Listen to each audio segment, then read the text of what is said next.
श्री चैतन्य ईश्वर। हरे कृष्णा। हम सबका स्वागत है। तो करीबन 15 दिन के बाद फिर से हम साथ में आए श्रीमद् भगवद गीता पढ़ने के लिए। तो शायद सब लोग अभी फ्री हो गए रहेंगे। बीच में रथ यात्रा, अलग अलग चीजें हो रही थी।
हरे कृष्णा।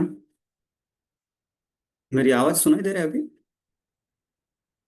जी प्रभु जी, आ रही है आपकी आवाज क्लियर। इसके पहले बंद हो गया था कि मेरी आवाज? जी प्रभु जी, म्यूट पे थे आप। किसी ने बताया नहीं, मैं भी देखा नहीं व्यवस्थित। तो मैं सबसे पूछ रहा था, पहले आप सबका स्वागत है, और दूसरा पूछ रहा हूँ कि आ, आप में से कितने भक्त भगवत गीता को खोले इस 15 दिन के दौरान, कुछ पढ़े, कुछ रिवाइज किए, so that. Very good. My Mata ji. ठीक है, जब तक बाकी भक्त हाथ उठाएंगे। माता जी, हाँ, कुछ बताएंगे हम। हाँ, हम सबको हमने क्या पढ़ा। अनम्यूट कीजिए खुद को। हरे कृष्ण माता जी, प्रभु जी दंडवत प्रणाम। दंडवत प्रणाम। यस माता जी, थोड़ा बताइए, दूसरे अध्याय में क्या पढ़ा, क्या संगति था, और अर्जुन ने क्या कहा, जो भी आपको याद है बताइए। अगर जी एक तो फ्लो में बताएंगे तो अच्छी बात है, नहीं तो जो भी आपको याद है। प्रभु जी कैसा है? अर्जुन की वो युद्ध कैसे कर सकते हैं, उनके अंदर करुणा आ गई थी। उनको लगा कि ये सारे सगे संबंधी हैं मेरे, तो मैं इनको कैसे मार सकता हूँ। मेरे सामने भीष्म पितामह खड़े हैं, मेरे गुरु खड़े हैं, तो मैं इनको कैसे मार सकता हूँ। तो बहुत सारे रीजन उन्होंने उसके लिए बताए कि एक तो वो मोह में आ गए थे, दूसरा उनके अंदर करुणा आ गई थी, तीसरा उनको लगा कि कुल का विनाश हो जाएगा इससे, तो और संतानें जो है अवांछित संतानें उत्पन्न होंगी, स्त्रियां दूषित हो जाएंगी, तो इस तरीके से उन्होंने सारे कुल का विनाश हो जाएगा। इस तरीके से उन्होंने कई सारे कारण बताए थे। तो ये कारण तो हम पहले अध्याय में पढ़े थे माता जी। अच्छा जी प्रभु जी। तो दूसरे अध्याय में।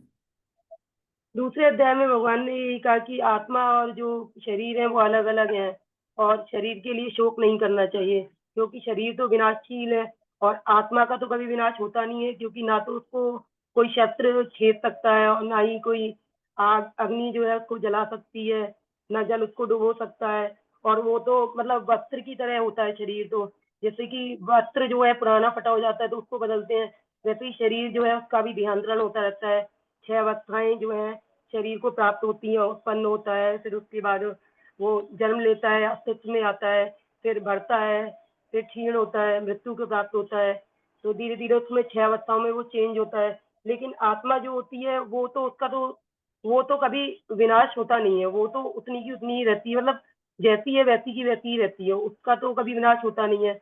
और फिर आत्मा के साइज़ के बारे में भी बताया था भगवान ने कि आत्मा का जो साइज़ है वो 10,000 बाल के 10,000 के जो 10,000वां भाग है, उसके बाल के टिप के 10,000वें भाग के बराबर है, उसका आत्मा का साइज़। और वो बड़े हो चाहे कित हाथी हो उसमें भी वही साइज़ रहता है, और चाहे एक चींटी हो तो उसमें भी आत्मा का वही साइज़ रहता है। और उसके अलावा उन्होंने बताया कि जो आत्मा है वो तो बहुत लघु होता है, लेकिन परमात्मा जो है वो बहुत मतलब अणु हैं, बड़े हैं, और परमात्मा का जो है वो सब में व्याप्त है। लेकिन आत्मा जो है वो केवल अपने ही एक शरीर में व्याप्त है और सिर्फ़ एक ही शरीर के बारे में जानता है, वो भी पूरी तरीके से नहीं जान सकता। जबकि बस बस, परमात्मा थैंक यू जो है वो माता। बारे में बहुत जानती है। बहुत अच्छा, बहुत सारी चीजें बहुत अच्छी तरह से बताएं। और किसी ने तो वे हाथ उठाए थे थोड़ी देर पहले, अभी फिर।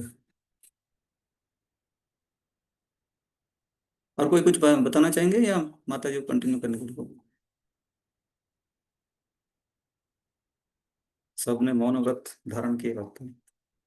राजीव ब्रो, आप कुछ बताइए।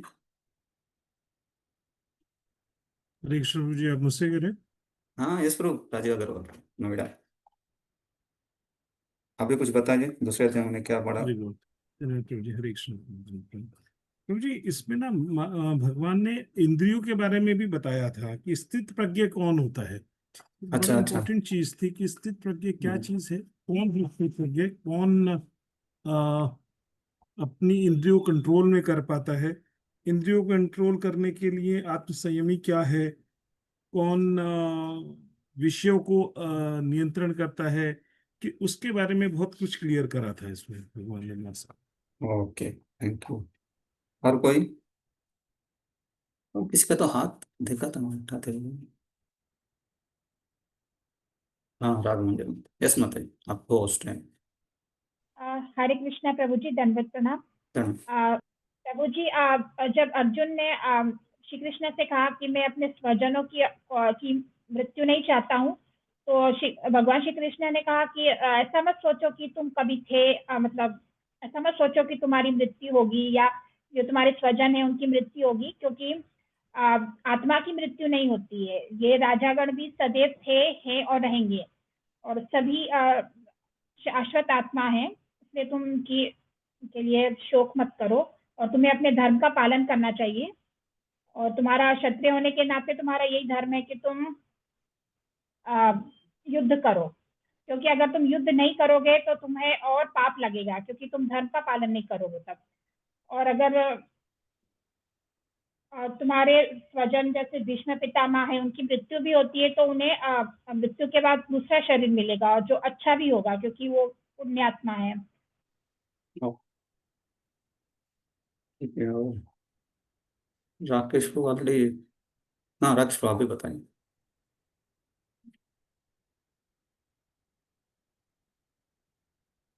मेरी वीडियो या मेरी स्क्रीन दिखाई दे रहा है ना आप सबको? जी प्रभु जी, स्क्रीन आ रही है आपकी आपकी आपकी वीडियो नहीं, आपका पर्सनल वीडियो नहीं चल रहा। ठीक है, स्क्रीन दिख रहा है। एक्चुअली मैं दूसरी जगह पर बैठा हूँ, थोड़ा सा यहाँ पे सेटिंग्स आइडिया नहीं। हाँ राकेश को आप कुछ बताना चाहते हैं?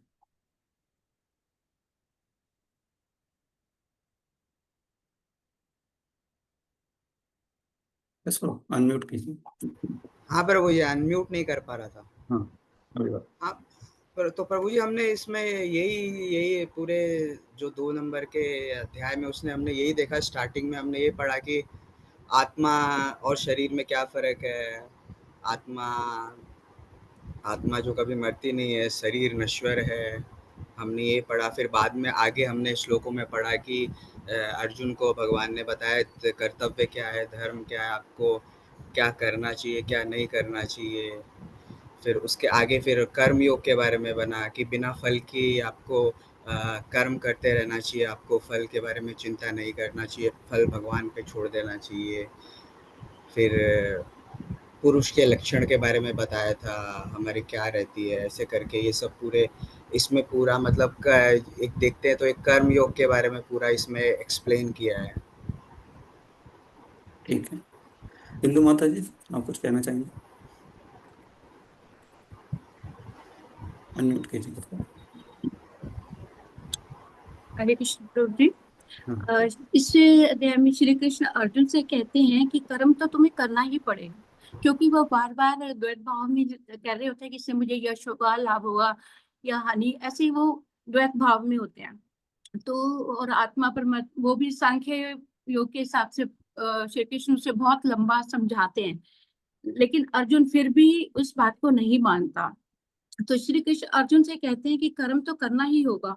दूसरे अध्याय में श्री कृष्ण अर्जुन को कहते हैं कि युद्ध करे, इससे उसे यश मिलेगा, लाभ होगा, पुण्य मिलेगा। लेकिन अर्जुन को जो पहले ही द्वैत भाव में था कि युद्ध से लाभ होगा या हानि, यश होगा या अपयश आदि, लेकिन जब श्री कृष्ण से लाभ और यश की बात करते हैं, तो अब दोबारा अर्जुन उस युद्ध में प्राप्त होने वाले लाभ या यश को बहुत मूल्य नहीं देता और युद्ध करने के लिए मना करता है। तब श्री कृष्ण उसे उसके नियत कर्म, जो कि वो क्षत्रिय है, जो उसको दूसरों के बचाव के लिए, यश क्षत्रिय का जो धर्म होता है उसके बारे में उसे याद दिलाते हैं। तो जो क्षत्रिय का धर्म है कि वो दूसरों की रक्षा करे, बचाव करे, तो वो वह कर्म निभाने के लिए कहते हैं, अर्थात उसे अपना कर्तव्य निभाने के लिए कहते हैं।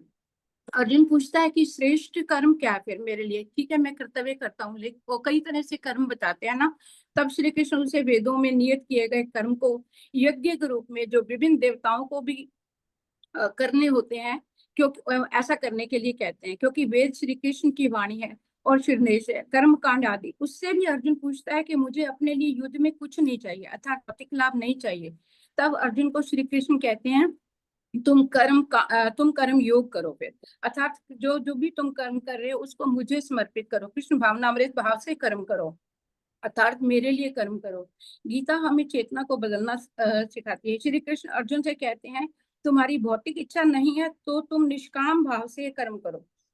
तुम कहते हो कि मैं संन्यास ले लेता हूँ, मैं भिक्षु बनता हूँ, तुम सब कर सकते हो, लेकिन ये जो लोग यहाँ पे युद्ध में है वो सब नहीं कर सकते। श्री कृष्ण जब अर्जुन से कहते हैं तुम्हारे युद्ध से लाभ दूसरों को, तुम्हारा युद्ध से दूसरों को लाभ होगा, तुम्हें नहीं, तो दूसरे सैनिक जो यहाँ हैं वह तुम्हें देखकर सीख लेंगे। तो जिम्मेदार आदमी दूसरे के लिए आदर्श होता है। फिर उससे आचार्य तक हमने पढ़ा था कि आचार्य के गुण क्या होते हैं, तो जो तुम करोगे वही तुमको फॉलो करेंगे। तो जो बस। मैं पढ़ रही थी तो मैं इसका थोड़ा शॉर्ट समरी नोट भी किया था, इसलिए मैं रीड चलो। करके बोल रही हूँ। हाँ, बस बस। तो दूसरों को भी थोड़ा अवकाश देंगे। थैंक यू माता जी। अपने ये नोट्स बनाए माता जी पढ़ते हुए? मैंने ये नोटबुक पे थोड़ा सा मैं पढ़ती जा रही थी, तो जब मैं समझती हूँ ना तो फिर मैं उसको थोड़ा नोट डाउन करती हूँ कि या मैंने इसमें क्या बहुत समझा। बहुत अच्छी तरह से बनाए आपने। आश और कौन? आशंकर प्रभु, अभी 2-3 मिनट के लिए बताइए, फिर हम 3 बजे से हम अपना रेगुलर पढ़ाई स्टार्ट करते हैं। आशंकर प्रभु, अनम्यूट कीजिए। हरे कृष्णा बहुत दंडवत प्रणाम। धन्यवाद। प्रभु जी, ये दूसरे अध्याय में मैं जो थोड़ा सा जान पाया हूँ, जैसे इंद्रियों के बारे में बताया भगवान ने कि इंद्रियों में जो हमें मन में जो हमारी इंद्रिय तृप्ति की जो सबसे ज्यादा कामना होती है, उसको अगर हम परित्याग करते हैं, परित्याग करने से हमारे को आत्मा को संतोष मिलता है और हमारी दिव्य चेतना प्राप्त होता है। दूसरा इसमें हमने ये मैंने थोड़ा सा ज्ञात किया कि जैसे जो तीन ताप होते हैं, अगर हम तीन ताप को हम मतलब इसको दरकिनार करें या मतलब इसको आगे बढ़े, हम इसको इससे विचलित ना हो, तो उससे भी हमारी आत्मा को मतलब संतुष्टि मिलती है और हम आगे अग्रसर होते हैं। और इसमें एक चीज़ और बताया कि कछुए के समान, जैसे कछुआ कभी कोई ऐसी प्रॉब्लम्स आती है तो वो अपने शरीर को अंदर संकुचित कर लेता है। तो ऐसे ही हमारे इंद्रियों को भी ऐसे ही करना चाहिए कि जब हमें लगे कि हमारे आसपास मतलब कुछ इंद्रिय तृप्ति वाली चीज़ें हैं जो हमें विचलित कर रही है, तो हमें भी एक कछुए के भांति हमें अपने इंद्रियों को अंदर संकुचित कर लेना चाहिए। थैंक यू प्रभु। ज्योति माता जी, एक मिनट आपको अनम्यूट करूँ। हाँ, अनम्यूट कीजिए।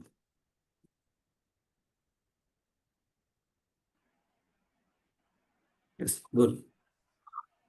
हरे कृष्ण प्रभु धन्यवाद। प्रभु जी, 3 ताप के बारे में मैं बोल रही थी कि 3 ताप के बारे में आपने समझाया था बड़ा अच्छा कि आदि दैविक, आदि भौतिक और आदि आध्यात्मिक। इन तीनों तापों की हमने डेफिनेशन करी थी कि हमें किससे प्राप्त होते हैं ये।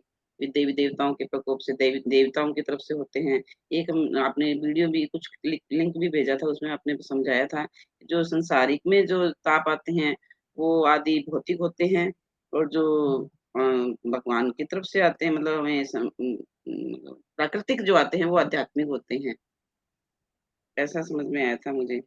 और फिर शरीर और मन के द्वारा जो कंट्रोल, हम अपने आप को कंट्रोल करते हैं तो उसे स्थित धीर मुनि कहते हैं। अपने शरीर और मन को कंट्रोल करते हैं उसे स्थित और धीर मुनि कहते हैं, ओके, सुबोध प्रभु, जो थैंक यू तीनों माता। तापों से विचलित नहीं होता है। यस माता, अभी सुबोध हरे प्रभु कृष्ण थोड़ा प्रभु, बताइए। थैंक जी, हाँ, थैंक यू हरे माता। कृष्णा प्रभु जी, दंडवत प्रणाम। दंडवत प्रणाम। सभी वैष्णवों को मेरा दंडवत प्रणाम। प्रभु जी, इस अध्याय में भगवान श्री कृष्ण ने अर्जुन जी को बता रहे हैं कि जो संत है वो जो अपने इंद्रियों को किस तरह से वश करते हैं और किस तरह से अपने समय का सदुपयोग करते हैं भगवान के कार्य में। जिस तरह से मुनि मुनि लोग, जब मनुष्य सो जाते हैं तो मुनि लोग जगते हैं, और जो जो आम आदमी जगते हैं तो मुनि विश्राम करते हैं। इस तरह से हमारे प्रभुपाद 2 घंटा ही सोते थे। उन्होंने जग जग करके हमारे इस ग्रंथ को हम लोगों को दिया। जब हम लोग मंगल आरती आते हैं, सारे भक्त, सारे आदमी, आम आदमी सोते रहते हैं। इस तरह से यहाँ पर देखा गया कि हमारा इंद्रियों को किस तरह से संयम करना चाहिए, किस तरह से हमें समय का सदुपयोग करना चाहिए। क्योंकि इस भौतिक जगत में तो हमें दिन में तो टाइम नहीं मिलता है, इसलिए मंगल आरती का टाइम हमें 4:30 बजे दिया प्रभुपाद ने। हम लोग मंगल आरती जाते हैं, मंगल आरती करते करते हम लोग को इस तरह से गुरु आरती करते करते 7:30 बज जाता है। उसके बाद भौतिक जगत का टाइम होता है, फिर अपने अपने काम में चले जाते हैं। इस तरह से भगवान कृष्ण ने बताया कि किस तरह से इस भौतिक जगत के मनुष्य जो है, जब लोग सोते हैं तो उन लोग जगते हैं, और जो मुनि सोते हैं और तो आम आदमी जगते हैं। इस तरह से दृष्टांत मिलता है कि हमें किस तरह से अपना इंद्रियों को वश में करते हुए हमें अपने समय का सदुपयोग करना चाहिए। हरे कृष्ण प्रभु जी, थैंक यू दंडवत प्रणाम। Thank you. Saragrahi Prabhu, unmute कीजिए। हरे कृष्णा प्रभु जी, सभी भक्तों को दंडवत प्रणाम। प्रभु जी, सेकंड चैप्टर के कुछ इंपॉर्टेंट पॉइंट्स मैं बताना चाहता हूँ। Yes. सबसे पहले भगवान कृष्ण के सम्मुख अर्जुन जो है वे अपने आप को अभी कृपण मानते हैं, दुर्बल मानते हैं, और वो कहते हैं कि मैं अभी पूरी तरह टूट चुका हूँ, अब मुझे क्या करना है क्या नहीं, मेरे लिए क्या श्रेष्ठकर है, ये मैं नहीं जान पा रहा हूँ। तो कृष्णा, मैं अभी आपको अपना गुरु मानता हूँ और मैं अभी शिष्य के तौर पर जो है आपको गुरु के तौर पर अपनाता हूँ। तब वहाँ पर भगवान कृष्ण जो है गुरु का स्थान लेते हैं और इस तरह से आत्मा के बारे में अर्जुन को ज्ञान देते हैं। भगवान कहते हैं कि अर्जुन, ऐसा समय नहीं था कि आप और मैं पहले भी थे, अभी भी हैं और आगे भी रहेंगे, क्योंकि आत्मा जो है ये शाश्वत है, अविनाशी है, अजन्मा है। फिर आगे भगवान कहते हैं कि धीर व्यक्ति जो है, जो धीर व्यक्ति है, वो सुख में, दुख में, मान अपमान में हमेशा समभाव में रहता है। लोगों के द्वारा उसको अपमान मिलता है, दुख मिलता है, या लोगों के द्वारा मान मिलता है, तो हर द्वंद्व में, द्वंद्व जो है सुख दुख, लाभ हानि, मान अपमान, हर स्थिति में वह जो है विचलित नहीं होता। तो ये ऐसे व्यक्ति को धीर व्यक्ति कहते हैं। फिर आगे भगवान कहते हैं कि आत्मा जो है वो शाश्वत है, वो अविनाशी है, अजन्मा है, और आत्मा जो है उसको किसी भी तरह से नष्ट नहीं किया जा सकता। न आत्मा को जलाया जा सकता है, न काटा जा सकता है, न सुखाया जा सकता है, न भिगोया जा सकता है। फिर भगवान आगे कहते हैं कि जिस व्यक्ति ने जन्म लिया है उसको मृत्यु निश्चित है और मृत्यु के बाद वापस उसका जन्म लेना निश्चित है। तो भगवान इस तरह से बताते हैं आत्मा के बारे में, शरीर के बारे में। फिर भगवान कहते हैं अर्जुन तुम्हें युद्ध करना ही होगा।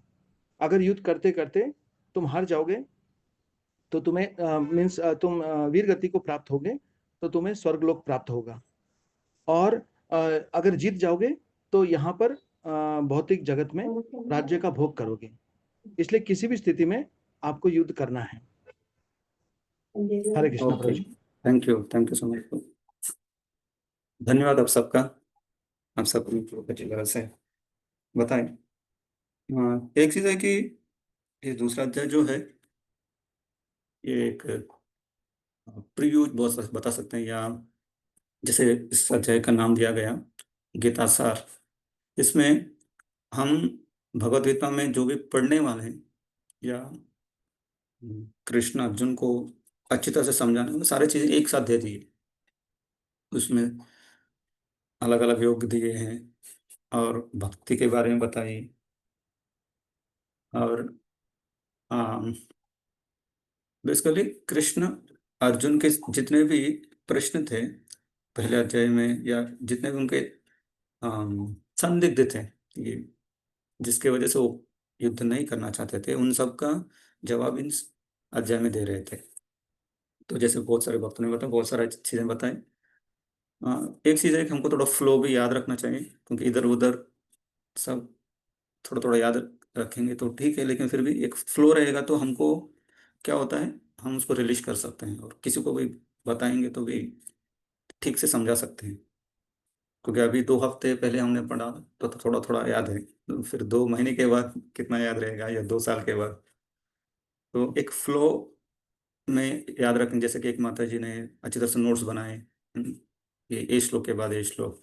एक्चुअली आप सिर्फ अनुवाद पढ़ते जाएंगे तो आप एक लिंक मिलता है, वो भी काफी मदद करता है। परपोर्ट हमको उस श्लोक को समझाता है, और फ्लो के लिए वर्सेस का ट्रांसलेशन जो है, अनुवाद जो है, वो पढ़ने से भी या उससे नोट्स बनाने से भी हमको एक फ्लो मिलता है। तो मैं जस्ट कुछ चीज़ें बता के हम आगे बढ़ते हैं। तो जैसे बताया कि अर्जुन ने यहाँ पे खुद को शरणागत की भगवान के चरणों पे, कि अभी आप मेरे गुरु बनिए, और मेरे जो भी कश्मल है, मल जो है मेरे मन में या हृदय में, हृदय दौर्बल्य जो है, इस सब का नाश कीजिए। तो फिर कृष्ण बताने लगे। तो इस अध्याय में पहला हम देखते हैं कि अर्जुन की शरणागति कृष्ण के प्रति, और उसके बाद कृष्ण पहले 11 से लेके 30वां श्लोक तक क्या करते हैं, उनको आत्मज्ञान देते हैं या ज्ञान योग देते हैं, या सांख्य योग भी बोल सकता है, जिसमें भगवान बताते हैं कि तुम ये शरीर नहीं हो, तुम ये शरीर नहीं हो, आत्मा हो। और इससे क्या फायदा तुम शरीर नहीं हो आत्मा हो, क्योंकि आत्मा का अलग अलग इतने सारे गुण हैं जिसके द्वारा आत्मा हमेशा अमर रहेगा, और उसकी किसी प्रकार का कोई नष्ट नहीं कर सकते, नाश नहीं कर सकते हैं। इस तरह से आत्मा के ज्ञान देते हैं, आत्मा के बारे में। और तुम जो सोच रहे हो ये शरीर ऐसे ही नष्ट होने वाला है, इसको कोई बचा नहीं सकता। तो इसलिए तुम अम, युद्ध करो। इस तरह से एक सांख्य योग के द्वारा पूरा शरीर के बारे में, आत्मा के बारे में, खासकर आत्मा का अविनाशी जो गुण है वो सारे बताते हैं। किसे कैसे काट नहीं सकते हैं, अलग अलग अलग सब जगह पे कैसा रहता है, सर्वगता, वो सब बताते हैं। और इसके द्वारा बताते हैं कि जो तुम्हारे करुणा दिखा रहे हो तुम, वो सिर्फ शरीर के प्रति है, और वो शरीर जो है वैसे ही नष्ट होने वाला। और लेकिन तुम तो शरीर हो ही नहीं, तुम भी नहीं हो, और जितने भी यहाँ पे राजा हैं वो भी शरीर नहीं है, ये सब आत्मा है, और सब आत्मा का कुछ नष्ट नहीं। तो इसलिए तुम युद्ध करो। इस तरह से वो ज्ञान योग के द्वारा बताते हैं। फिर सोचते हैं कि अम, फिर भी अर्जुन की जो प्रश्न है और भी प्रश्न है ना, हाँ, और भी संदिग्ध है कि मैं कैसे इस इंद्रिय इस राज्य का भोग कर सकता हूँ, अपने लोग मर जाएंगे तो उसको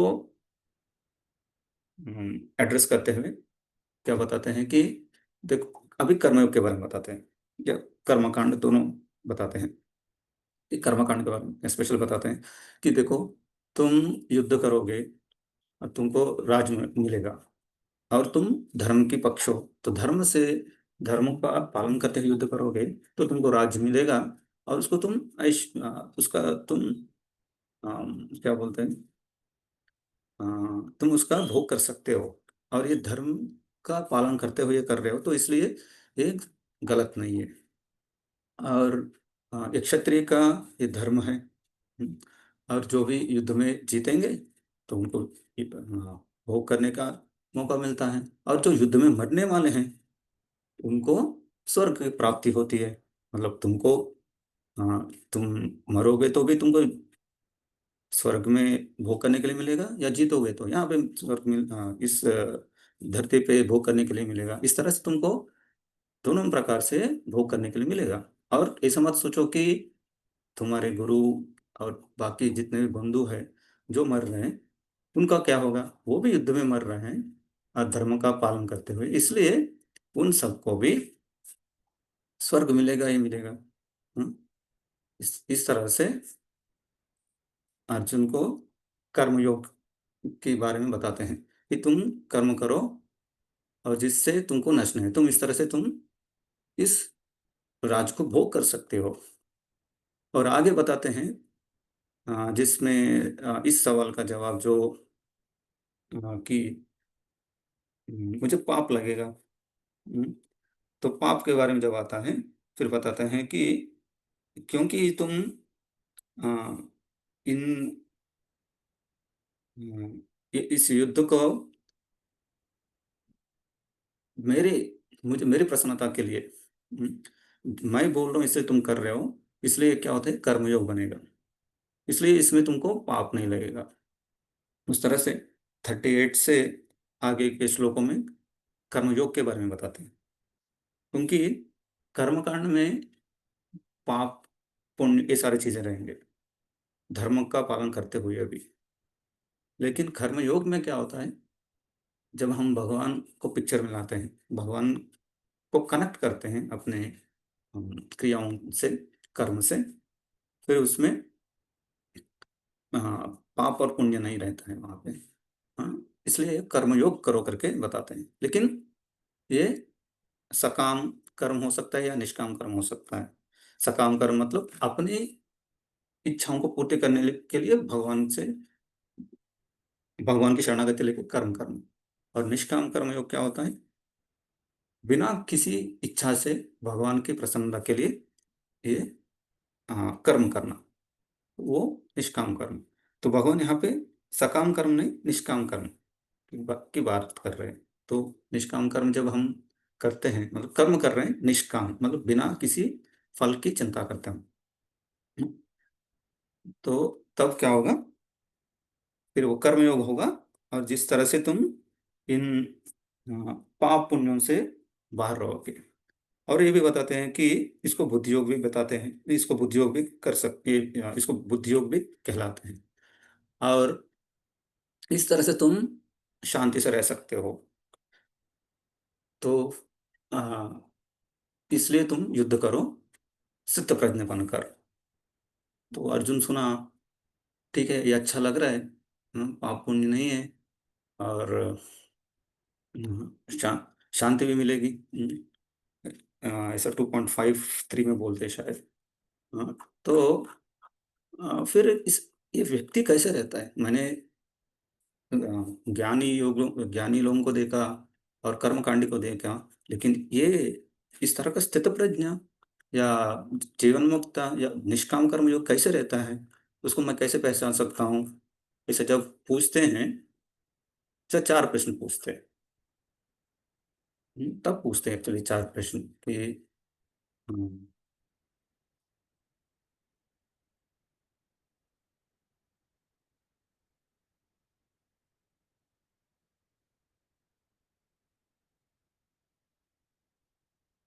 तो एक्चुअली बीच में भगवान कर्मयोग भक्ति योग के बारे में बताते हैं, क्योंकि किसी भी योगा सक्सेसफुल होना है, उसका पराकाष्ठ या उसका पूर्णता होना है, तो उसमें भक्ति करनी चाहिए।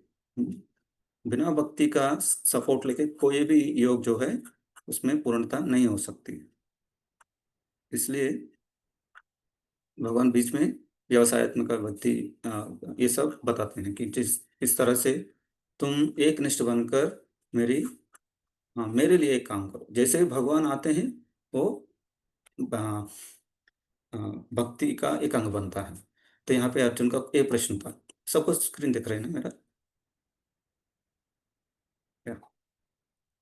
स्थितप्रज्ञस्य का भाषा समाधिस्तस्य केशव स्थितधिः किं प्रभाषेत किम आसीत व्रजेत किम। इस तरह से वो 4 प्रश्न थे। स्थित प्रज्ञ व्यक्ति का भाषा किस तरह से मैं जान सकता हूँ, हाँ, और किम प्रभाषेता वो किस तरह से रिस्पॉन्ड करता है, किम आसीता और किस तरह से अपने इंद्रियों को निग्रह करता है, और व्रजेत किम किस तरह से अपने इंद्रियों को चलाता है। क्योंकि इस दुनिया में रहना है तो हम सिर्फ इंद्रिय को कंट्रोल, इंद्रियों को बंद करने से नहीं, इंद्रियों को कंट्रोल करने से।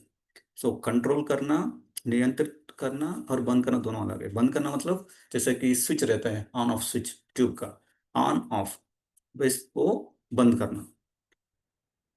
लेकिन इस दुनिया में हम ऐसा नहीं रह सकते हैं। हमको बहुत सारे क्रिया करना पड़ता है, बहुत सारी चीज़ों में हमको भाग लेना पड़ता है। तो फिर किस तरह से इंद्रियों को संयमन करके, इंद्रियों को चलाकर, किस तरह से नियंत्रित रूप में चलाकर, वो है व्रजेत किम। तो ये 4 प्रश्न अर्जुन ने पूछा और उसका उत्तर देते हुए भगवान पहला प्रश्न का उत्तर बताएंगे कि प्रजाहात यदा कामान सर्वपाप। क्योंकि इस सारे जितने भी अपनी इच्छा हैं, काम मतलब इच्छा, जितने भी इच्छाएं कहाँ से आता है? अपने मन से आते हैं। क्योंकि आत्मा जो है वो शुद्ध रूप में रहता है, सच्चिदानंद रूप में।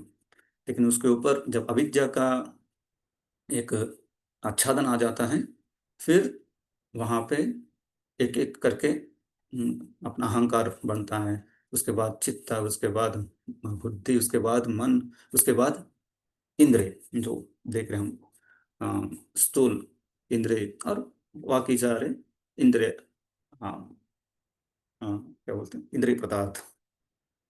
इस तरह से स्थूल से सूक्ष्म से स्थूल चीजें बनती हैं। आत्मा के ऊपर अविद्या के वजह से ये सारे अहंकार,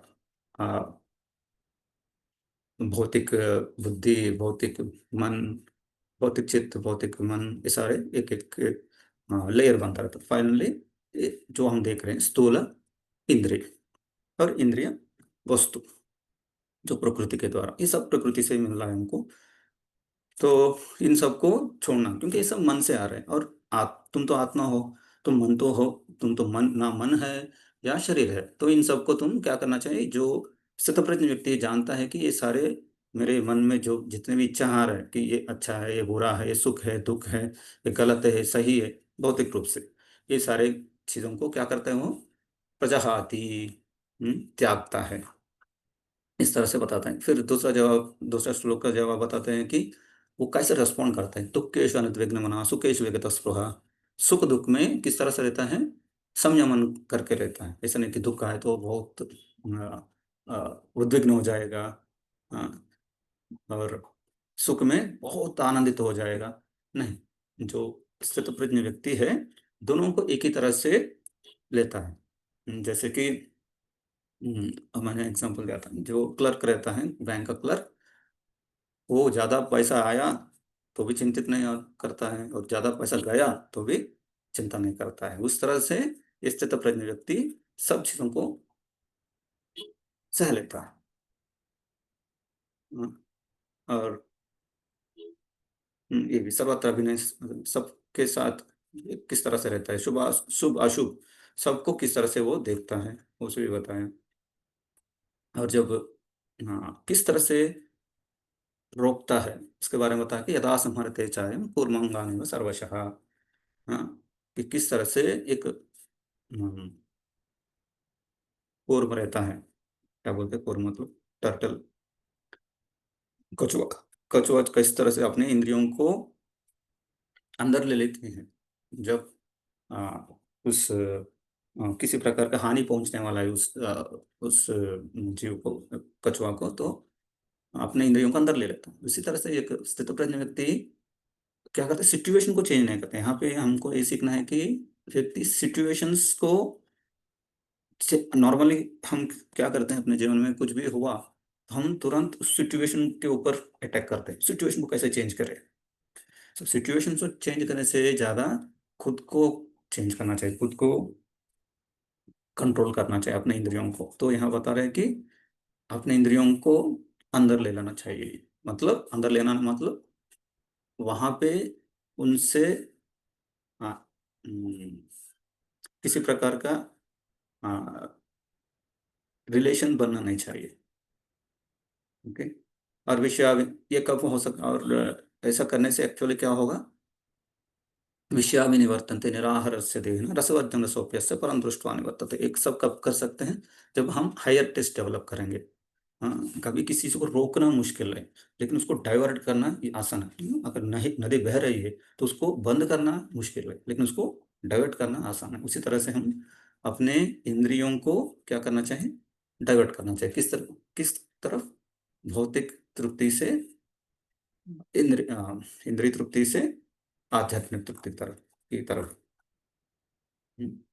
यतोऽपि कौन्तेय पुरुषस्य विपश्चितः इंद्रियाणि प्रमाथीनि। क्योंकि इंद्रिय जो है बहुत प्रमाथ, बहुत बलवान है। तो ये एक भी इंद्रिय विचलित हो जाएगा तो उसको कंट्रोल करना बहुत मुश्किल है। उसको फिर से, इसलिए हमेशा उनको नियंत्रण में रखना चाहिए। ऐसा नहीं कि ठीक है मैं सिर्फ अपने जीभ को कंट्रोल करूंगा, बाकी इंद्रियों को चलने दो, जहाँ चाहे जो चाहे जैसे चाहे वैसे करने दो। ऐसा नहीं होगा, सारे इंद्रियों को कंट्रोल करना पड़ेगा एक एक करके। कि मैं सिर्फ प्रसाद खाऊं, जीव को कंट्रोल करूँ, जैसे कि मैं सिर्फ प्रसाद खाऊं, लेकिन मैं अलग अलग जगह पे जाऊंगा जो भक्ति के लिए अच्छा नहीं है। मैं अलग अलग लोग व्यक्तियों से संग भी करूंगा जो भक्त नहीं है, तो फिर क्या होगा, इसका भी फायदा है। तो सबका नियंत्रण जो है वो जरूरी है। और तानि सर्वाणि संयम युक्त आसीत मत्परः। इस तरह से अपने इंद्रियों को संयमन करके एक व्यक्ति युक्त, युक्त मतलब उसको नियंत्रण कर सकता है। लगा हुआ अपने आध्यात्मिक स्तर पे रहने के लिए प्रयास कर रहा है। आसित मत पर, और किस में, भगवान में, मतलब भक्ति में लगने का प्रयास करेगा। तभी वो वशे ही यस्येन्द्रियाणि तस्य प्रज्ञा प्रतिष्ठिता। तब वो अपने इंद्रियों को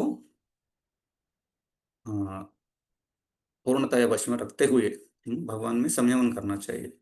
तो उसको क्या बोलते हैं, प्रज्ञा प्रतिष्ठिता। जो स्थित प्रज्ञ की बात कर रहे हैं उनको बता रहे हैं, स्थित प्रज्ञ कहलाते हैं। तो उसके लिए एक उदाहरण दिए थे अपने अम्बरीश महाराज का, किस तरह से अपने सारे इंद्रियों को भगवान की भक्ति में लगाई और स्थित प्रज्ञ रहे हो। हाँ, और ये बताते हैं कि ये सब क्यों करना चाहिए, क्योंकि इंद्रिय जो है, हाँ, ये पूरा साइकिल बताते हैं कि अपने इंद्रिय विचलित कैसे होते हैं। ध्याय तो विषान पुंसा संगस्ते शोपजायते। जैसे हम ध्यान ध्यान करते हैं जो इंद्रिय वस्तु के ऊपर, और उससे क्या होगा, उससे आसक्ति बन जाती है। आसक्ति के द्वारा उसके ऊपर इच्छा प्रबल हो जाती है, और इच्छा पूरी नहीं हुआ तो वो क्रोध के रूप में परिवर्तित हो जाए। और क्रोध के वजह से क्या होता है, सम्मोह। अपना बुद्धि जो है मोह में पड़ जाती है, और उससे स्मृति विभ्रम, वो मतलब अपना बुद्धि कवर हो जाता है। बुद्धि कवर हो गया तो वो सही रूप से देख नहीं सकता है ना। जैसे कि हम रोड रास्ते पे जा रहे हैं और बहुत कोहरा है, फॉग, तो क्या है, आगे क्या है हमको दिखेगा नहीं। हालांकि अपना इंटेलिजेंस है, लेकिन वो जब ढक जाता है फिर आगे क्या है दिख नहीं सकता है। फिर हम गलत चीज को हम, रास्ता को छोड़कर गलत जगह पे जाने का संभावना रहता है। तो यहाँ पे वो स्मृति विभ्रम है, उससे क्या होता है, स्मृति विभ्रम, स्मृति चला जाता है। हाँ, बुद्धि जब ढक जाते हैं ना, तो उसमें कितना भी स्मृति है, इसके पहले हमने जितना भी सीखा वो सब क्या होता है, वो सब बंद हो जाता है। और स्मृति भ्रंशात बुद्धि नाश, इस तरह से बुद्धि का नाश हो जाता है। बुद्धि जैसे नाश हो गया, फाइनली वो क्या होता है, उनका प्रणश्यति, उनका नाश हो जाता है, वो गिर जाता है, वो स्थित प्रज्ञ बन नहीं रह सकता। इसलिए क्या करें, राग द्वेष मुक्तस्तु विषयान इंद्रियश्चरान आत्मवैश्यर्देहात्मा प्रसादम अधिगच्छति। इसलिए क्या करना चाहिए, किंतु समस्त राग तथा द्वेष से मुक्त एवं अपने इंद्रियों को संयम द्वारा वश में करने में समर्थ व्यक्ति भगवान की पूर्ण कृपा प्राप्त कर सकता है। यह प्रसाद मतलब भगवान की कृपा।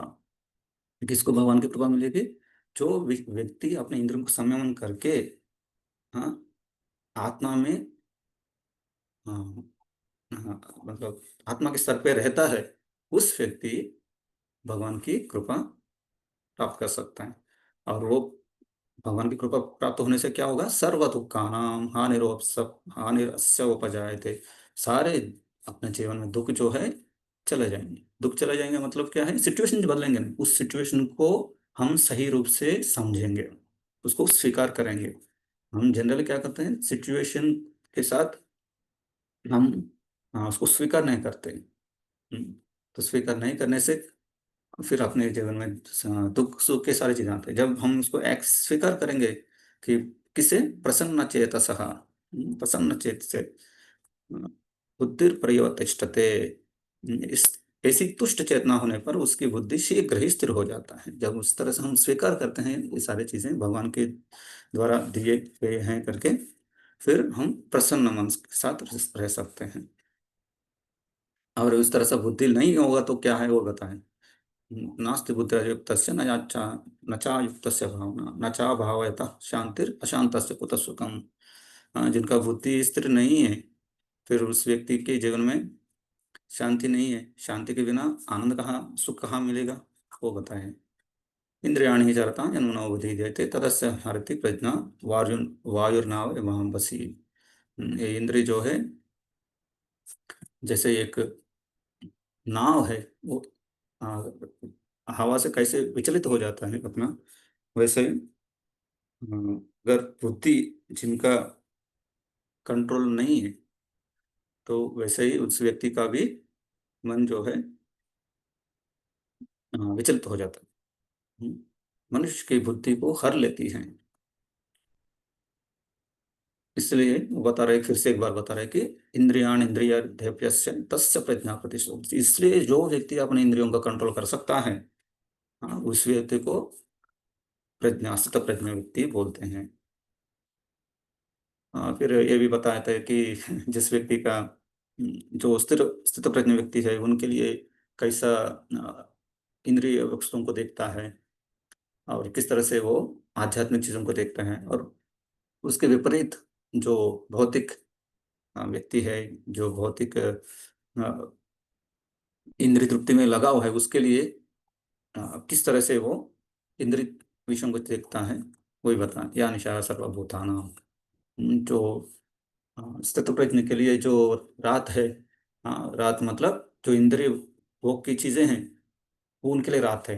रात मतलब उस समय पे वो एक्टिव नहीं होता। रात मतलब जब हम सक्रिय नहीं रहते, और हम क्रियात्मक कब रहते हैं, वो दिन में।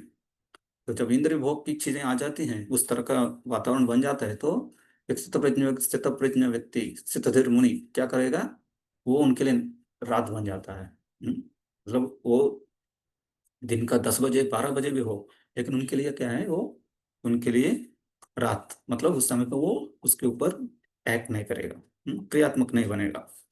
और वैसे ही विपरीत जो भौतिकवादी रहता है या बहुत इंद्रिय तृप्ति में लगा रहता है, उनके लिए विपरीत है। जैसे ही उनको भौतिक इंद्रिय या इंद्रिय तृप्ति करने के लिए कुछ मिल जाता है, वो तुरंत उसमें लग जाता है।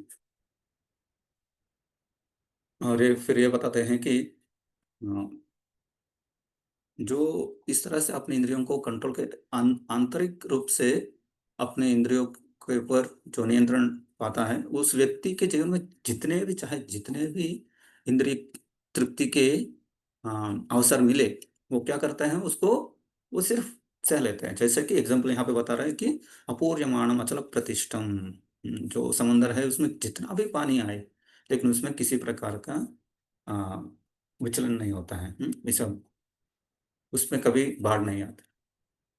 लेकिन वो जो व्यक्ति इंद्रिय भोग में लगा हुआ है तो वो हमेशा विचलित रहता है, क्योंकि उस व्यक्ति के लिए बहुत सारी इंद्रिय चीजें यहाँ पे उपलब्ध हैं, तो उसके वजह से वो हमेशा विचलित रहता है।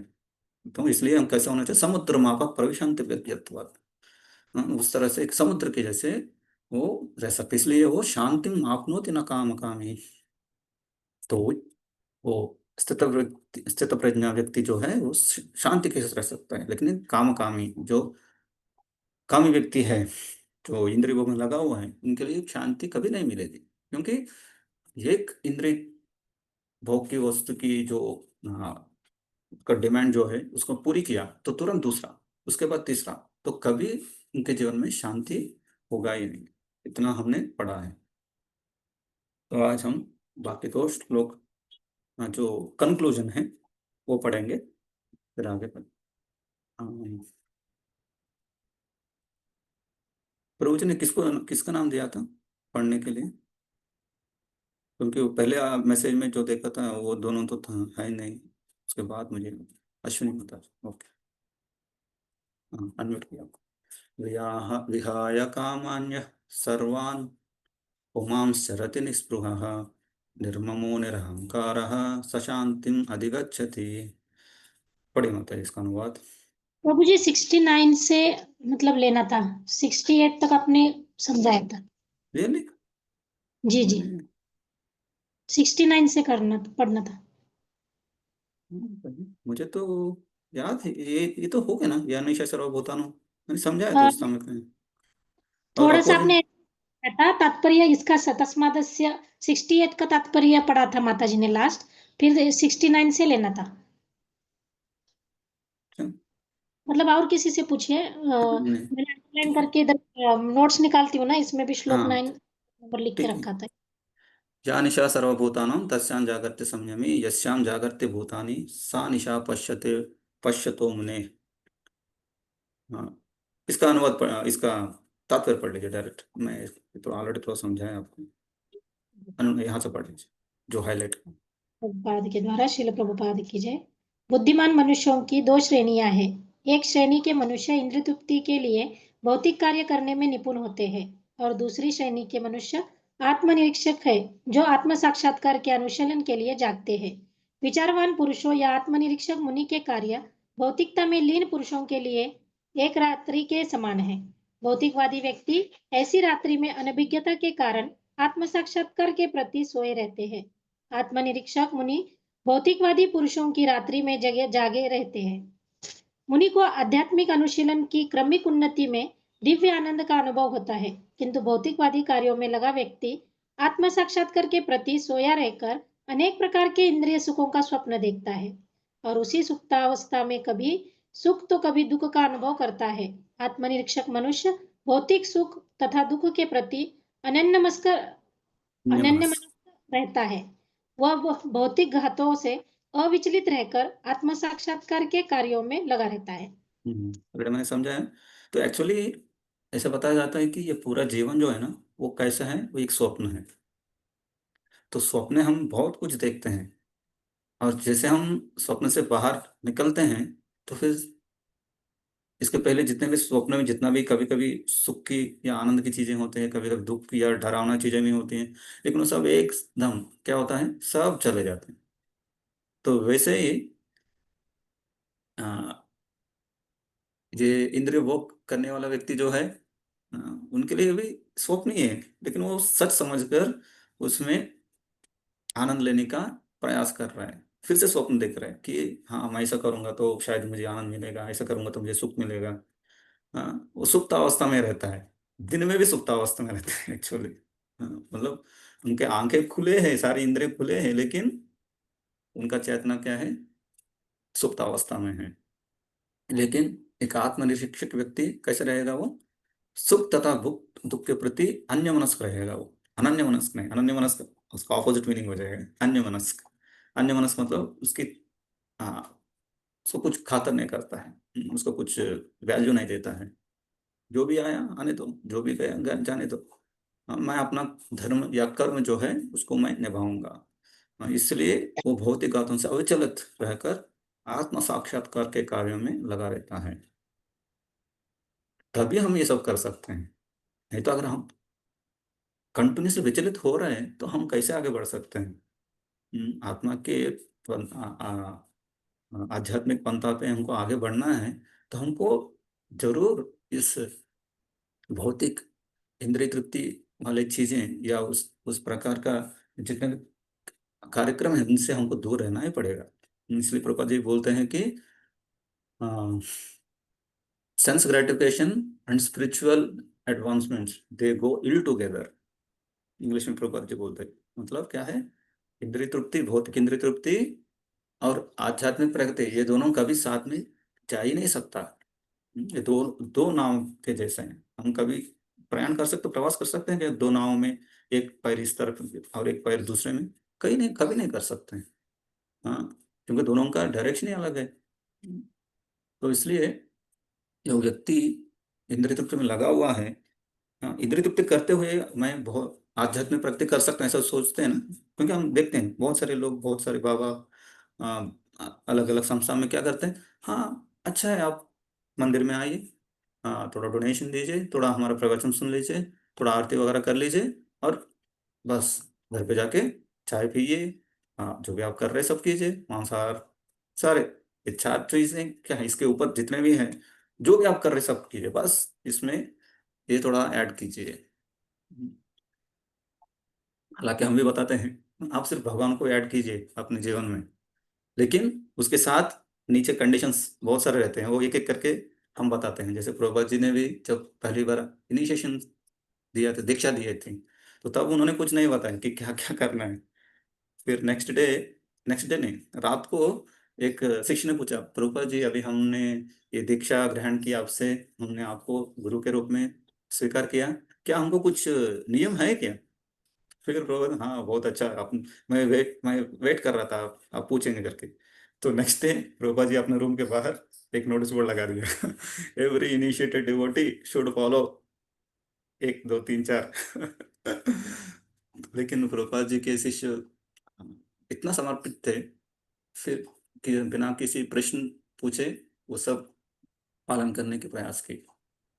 तो हमको हमको भी ध्यान में रखना है, अगर हमको स्थित प्रज्ञ बनकर भक्ति में आगे बढ़ना है तो हमको धीरे धीरे अपने ये जो चीजें हैं भौतिक घाते प्रभुपाद जी मतलब भौतिक घातों से, हाँ कभी वो सुख का घात हो सकता है या दुख का, लेकिन घात ही है वो। तो उनसे हमको बचकर रहना चाहिए और आत्म साक्षात्कार की कार्य जो है, जो भक्तिमय कार्य जो है, उसमें आगे बढ़ना चाहिए। ठीक है। तो फिर ऐसा प्रश्न पूछेंगे अर्जुन कि अगर मैं विषयों के ऊपर दृष्टि रखूंगा नहीं, हम्म, तो फिर मैं भोग कैसे करूंगा? भोग, हाँ, भोग तो करना पड़ेगा ना। मतलब क्या बोलते हैं कि इस दुनिया में रहना है तो कुछ कुछ चीजों को स्वीकार करना ही पड़ता है ना।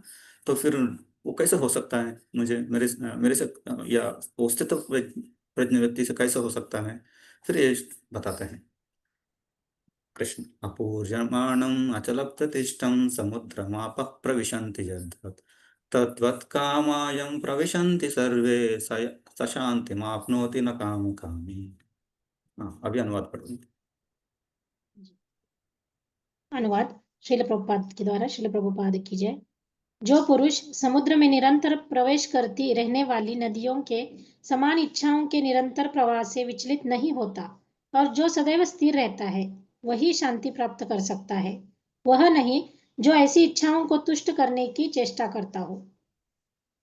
तात्पर्य, हाँ तात्पर्य पढ़ रही हूँ, बहुत सुंदर तात्पर्य।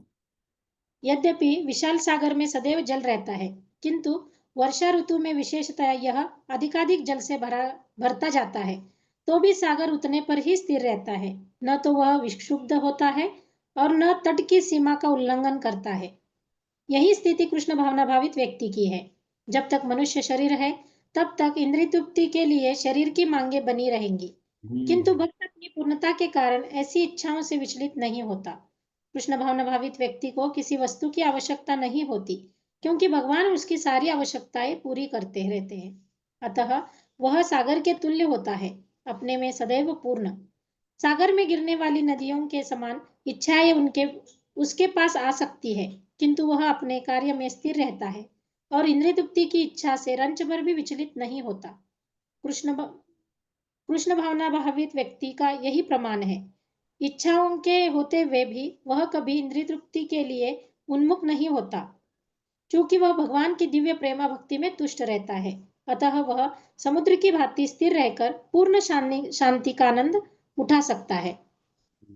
धन्यवाद माता जी हाँ। तो धन्यवाद। प्रभुपाद यहाँ पे बता रहे कि ऐसा मत सोचे कि हम भक्ति कर रहे तो हमको भूख नहीं लगेगी, प्यास नहीं लगेगी, नींद नहीं आएगी। हाँ, ये सब रहने वाला है। या कुछ इच्छा नहीं होगी, नहीं। इच्छा जो है वो तो एक आत्मा का एक सिम्टम है। जैसे कॉन्शियसनेस है, चेतना है, वैसे इच्छा करना भी वो आत्मा का एक लक्षण है। तो कभी हम इच्छा के बिना नहीं रहेंगे, इच्छुक इच्छा करते ही रहेंगे। लेकिन ये इच्छा किस प्रकार की इच्छा है? भौतिक इच्छा है कि आध्यात्मिक इच्छा है? इसलिए हम बताते हैं प्रेम के बारे में। आत्मेंद्रिय प्रीति वांछा करे काम, और कृष्णेंद्रिय प्रीति वांछा धरे प्रेम नाम। जो अपने इंद्रियों की इच्छाओं को पूरी करने के लिए प्रयास करते हैं उसको काम बोलते हैं। लेकिन जैसे हम भगवान की इंद्रियों की सेवा करने के लिए या उनको प्रसन्न करने के लिए प्रयास जो है उसको भक्ति कहते हैं। तो हमें इच्छा हमेशा बनी रहेगी, है ना। प्रभुपाद बता रहे हैं यहाँ पे शरीर की मांगे बने रहेंगी, क्योंकि अभी हमारे साथ एक शरीर भी है। अपना आत्मा के साथ अभी क्या हो गया, इस दुनिया में आने के बाद हमको एक एक्स्ट्रा फैसिलिटी मिल गई। फैसिलिटी वो क्या है? शरीर, जो भौतिक है। तो भौतिक है और अपने आत्मा के साथ है, इसलिए उसमें उसकी मांगे बने रहे। जैसे आत्मा शरीर से अलग हो जाएगा, उस शरीर का कुछ मांगे नहीं, है ना। उस शरीर को कोई देखता भी नहीं है, हम तो उसको दफना देते हैं। हाँ, तो उसका मांगे कभी नहीं रहेगा। तो जड़ पदार्थ को कभी किसी प्रकार का कुछ जरूरत नहीं है, लेकिन आत्मा को जरूरत है, इच्छा है। तो इसलिए जैसे आत्मा को कुछ शरीर मिला, फिर उस शरीर को भी कुछ मांगे हो रही है ना। एक ग्लोव को अपने आप उसको कुछ उसमें कुछ करने का कुछ शक्ति नहीं रहता, लेकिन उस हैंड ग्लोव में अपना हाथ डालेंगे फिर वो अलग अलग चीजें कर सकता है ना। तो इसी तरह ये शरीर को कुछ मांगे नहीं है जब वो आत्मा से विलग हो जाएगा। लेकिन आत्मा साथ आ गया तो आत्मा का जो प्रॉपर्टीज है ना, कुछ कुछ चीजें उस शरीर में भी, इस शरीर के साथ रहने के सॉरी आत्मा के साथ रहने की वजह से उस शरीर में भी कुछ इच्छा हो जाती। लेकिन वो सिर्फ इंद्रिय तृप्ति में लग गई कंटिन्यूअसली, फिर क्या है, उनके लिए घातक बने। लेकिन वो इच्छाओं को ओवरवेल नहीं होना चाहिए। यहाँ पे वही अपूर्ण मानो। ओवरवेल मतलब क्या बोलते हैं ऐसा, हिंदी में एग्जैक्ट वर्ड मुझे पता नहीं, इंग्लिश कोई बता सकता है ओवरवेल क्या बोलते हैं? हाँ,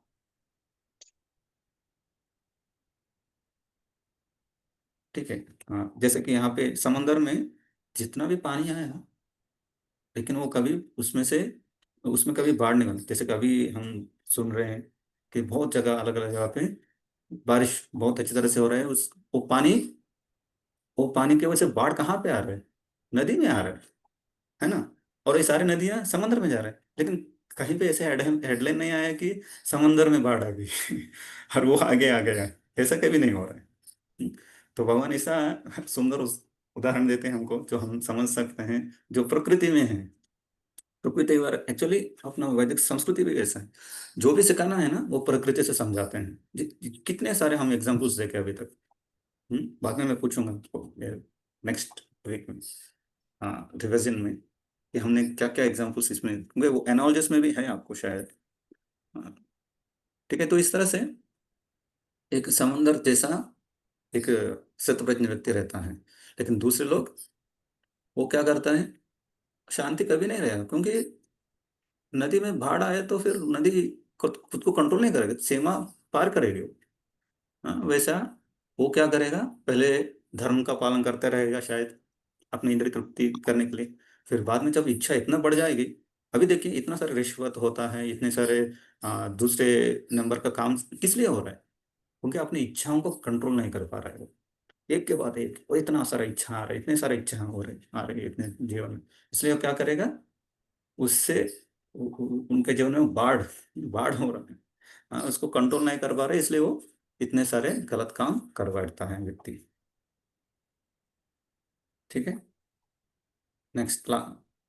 विहाय कामान्य सर्वान् पुमांश्चरति निःस्पृहः निर्ममो निरहंकारः स शांतिम अधिगच्छति। शांति समाधि, इसके बारे में बता रहे हैं, बड़े मत है। जिस व्यक्ति ने इंद्रिय तृप्ति की। अनुवाद शिल प्रभुपाद के द्वारा। शिल प्रभुपाद की जय।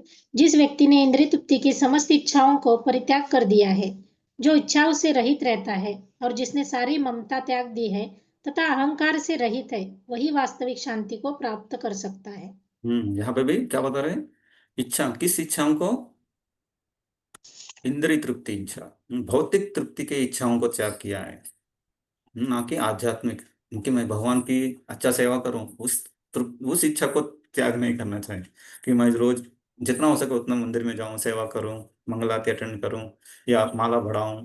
उस तरह के इच्छाओं को परित्याग नहीं करना चाहिए। भौतिक चीजें, भौतिक इच्छाएं जो है कि अगर मुझे इस संडे को एक स्पेशल आइटम खिलाएंगे तभी मैं जाके जाऊंगा, इस तरह की इच्छा जो है ना, वो थोड़ा इंद्रिय तृप्ति की इच्छा हो जाती है, फिर उनको त्याग करना चाहिए। जो भी खिचड़ी भी देंगे तैयार।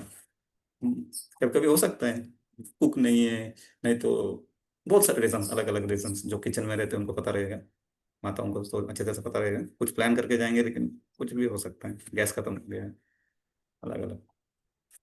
ठीक है माता जी, निष्प्रभ क्या अर्थ क्या है? तात्पर्य। निष्पृह होने का अर्थ है इंद्रिय तृप्ति के लिए कुछ भी इच्छा न करना। दूसरे शब्दों में, कृष्ण भावना भावित होने की इच्छा वास्तव में इच्छा शून्यता या निष्पृहता है। इस शरीर को मिथ्या ही आत्मा माने बिना तथा संसार की किसी वस्तु में कल्पित स्वामित्व रखे बिना श्री कृष्ण के नित्य दास के रूप में अपनी यथार्थ स्थिति को जान लेना कृष्ण भावनामृत की सिद्ध अवस्था है।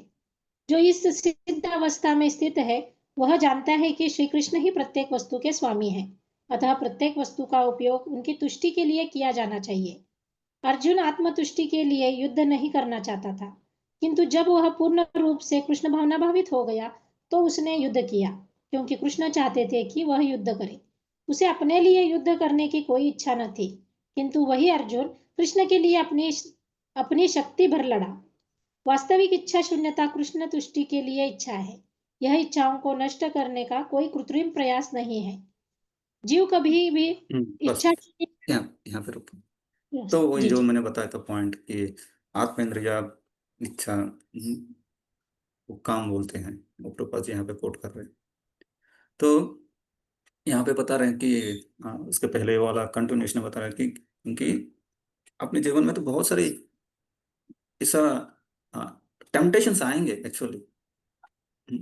हम इच्छा नहीं करेंगे तो भी कभी कभी क्या होता है, जैसे कि जैसे ही आप मोबाइल खोलेंगे, या अब तो मैं सोचता हूँ कि आप में से कोई टेलीविजन देखते नहीं, तो जैसे ही कुछ इलेक्ट्रॉनिक डिवाइस ऑन करेंगे, तुरंत क्या आएंगे, एडवर्टाइजमेंट। जैसे बाहर जाएंगे, एडवर्टाइजमेंट, जहाँ देखो वहां पे एडवर्टाइजमेंट। हाँ, तो सब क्या करते हैं, टेम्पटेशन। अगर अगर आप 1 BHK में रह रहे, तो आपको वहां पे तुरंत आपको दिखेगा 2 BHK। हाँ, और इतना सारे सुंदर सुंदर कोटेशन स्लोगन्स लिखेंगे कि अगर अगर आपके जीवन आपके पास एक 2 BHK नहीं है, तो आप जितना भी अभी तक आपने कुछ किया ना, वो सब व्यर्थ है, ऐसा दिखाएंगे।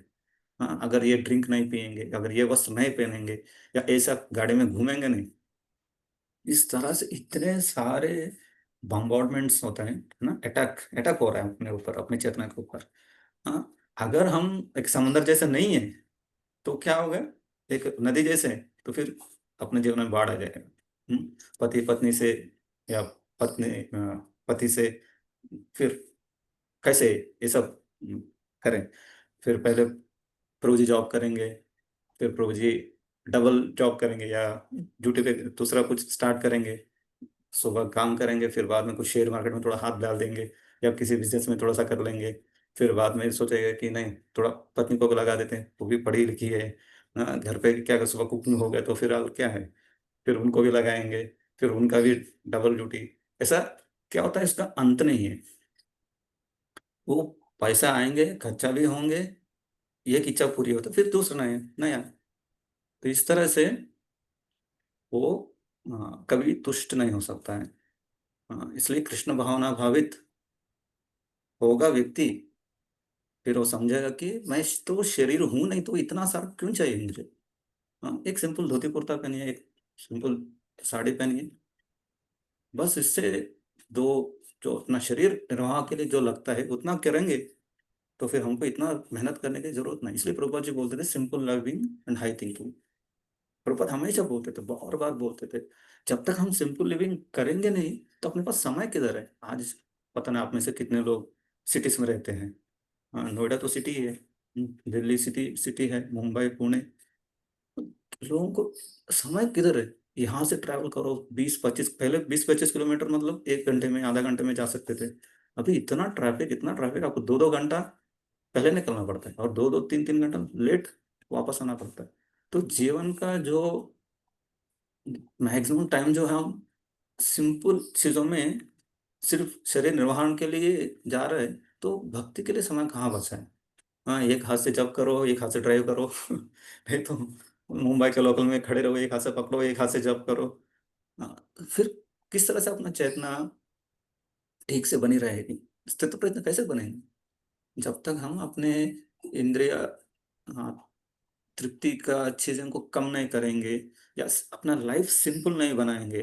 प्रभुपाद बोलते हैं कि एक व्यक्ति को 5 एकड़ 2 एकड़ लैंड और कुछ 3-4 गाय, बस उससे अच्छी तरह से वो अपना रह सकता है, जीवन जी सकता है लेकिन अभी के लिए हम ऐसा बताएंगे तो ये तो पता नहीं, प्रभुपाद उस समय भी बताए रहेंगे, अभी हमारे अप्लीकेबल नहीं, ऐसा हमको लगता है। लेकिन हम ही सोच सकते हैं कि अपने जीवन में हम कितना समय एक्चुअली इस भौतिक चीजों के लिए समय बिताना पड़ रहा है। सिंपल सिंपल अपना लाइफ सिंपल करने के लिए जितना प्रयास करेंगे ना, उतना हम समय बचा सकते हैं। ठीक है, फिर हाँ, अभी आखिरी श्लोक आ गया है।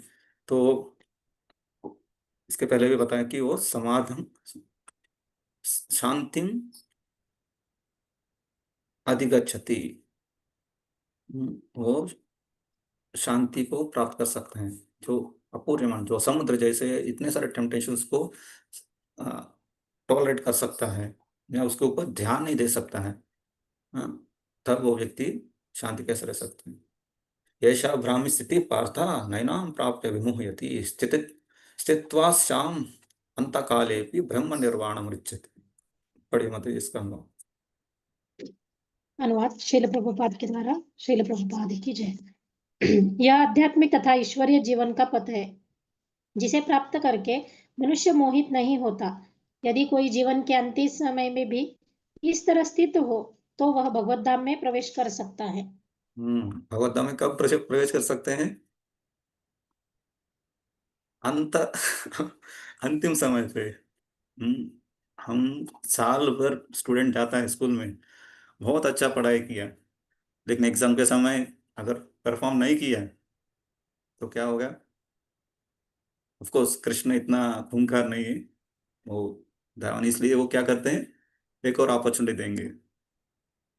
हाँ, एक और अपॉर्चुनिटी देंगे, क्योंकि अगर कोई बोल सकता है कि अरे मैं इतना जीवन भर मैंने इतना भक्ति किया, ठीक है लास्ट मिनट में भूल गया, क्यों इतना भगवान, पूरा 60 इयर्स का मैंने जितना भी भक्ति किया उसको नहीं देख रहे लास्ट मिनट में। एक्चुअली हम देखेंगे, अगर हमने भक्ति को प्रायोरिटी दी तो क्या होगा, अंतकाल में भी भक्ति हम अपने मन में आएगा। हाँ, जो हम प्रायोरिटी दे रहे हैं वो ही अपने मन में गूंजता रहता है, अपने दिमाग में। तो हम सब भी 16 माला कर रहे हैं, शायद मैं सोच रहा हूँ सब लोग 16 माला कर रहे हैं, मंदिर में जाते हैं, सेवा करते हैं, लेकिन अगर ये हम एक बैकग्राउंड एक्टिविटी जैसे कर रहे हैं तो ये सब क्या है, ये सब सिर्फ मैक्सिमम हो सकता है तो निष्काम कर्म योग होगा, शुद्ध भक्ति नहीं होगी। शुद्ध भक्ति मतलब सिर्फ और सिर्फ भगवान की प्रसन्नता के लिए, कि अगर मेरा काउंसलर क्या बोलेंगे अगर मैं मंदिर में नहीं जाऊंगा मंगल आरती में, या बाकी लोगों को कैसे लगेगा मैं अगर सेवा में नहीं जाऊंगा, तो इस तरह का चिंतन से हम कर रहे हैं ना, वो शुद्ध भक्ति नहीं है। इसमें मेरे बारे में है, मैं जो है ना, मैं अहम ममेति, इसका ये चल रहा है, मुझे मेरे बारे में इनको क्या मतलब गलत कुछ हो जाए। मुझे कुछ भगवान को प्रसन्न करने के लिए या गुरु को प्रसन्न करने के लिए इच्छा नहीं है, बुक डिस्ट्रीब्यूशन में प्रभुपाद को प्रसन्न करने के लिए नहीं कर रहा हूँ। और उनको कैसे लगेगा, या दूसरों ग्रुप के साथ मेरा कंपेयर करेंगे तो मेरा नाम खराब हो जाएगा, इस तरह के चेतना से कर रहे हैं तो हम भगवत धाम में प्रवेश नहीं कर सकते। इसलिए क्या करना चाहिए, अंत काल में भी, अंत काल में तभी कर सकते हैं जब हम जीवन भर में उसी को प्रायोरिटाइज करके करेंगे तो। ठीक है, प्रभुपाद क्या बता रहे पढ़े पे, निर्वाण का अर्थ है, निर्वाण का अर्थ है भौतिकवादी जीवन शैली का अंत।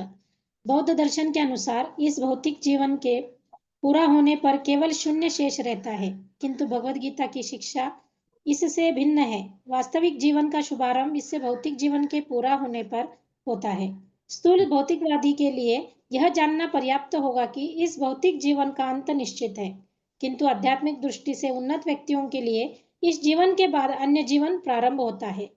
इस जीवन का अंत होने के पूर्व यदि कोई कृष्ण भावनान्वित हो जाए, कृष्ण भावना भावित हो जाए, तो उसे तुरंत ब्रह्म निर्माण अवस्था प्राप्त हो जाती है। तो यहाँ पर क्या बता रहे प्रभुपाद जी, कृष्ण भावना भावित होना चाहिए। कृष्ण ऐसा नहीं बोल रहे कि कृष्ण भावना से कनेक्टेड है या कृष्ण इस्कॉन से जुड़े हुए, ऐसा नहीं, कृष्ण भावना भावित होना चाहिए।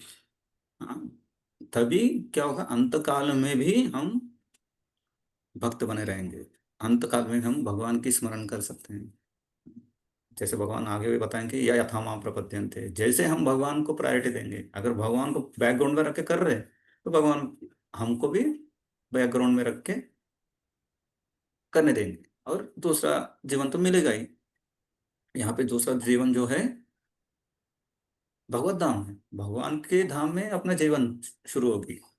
नहीं तो इसी इसी भौतिक धरातल पे या में भी अगर निष्काम भाव से कर रहे तो फिर स्वर्ग का जो भी अपनी इच्छा है एक्चुअली, वो वहां पे हमको फिर से जीवन लेना पड़ेगा। इसलिए भौतिक जगत में इंद्र तृप्ति विषयक कार्य होते हैं और आध्यात्मिक जगत में वो, ठीक है, इसी जीवन में ही कृष्ण भावनामृत की प्राप्ति तत्काल ब्रह्म प्राप्ति जैसी है।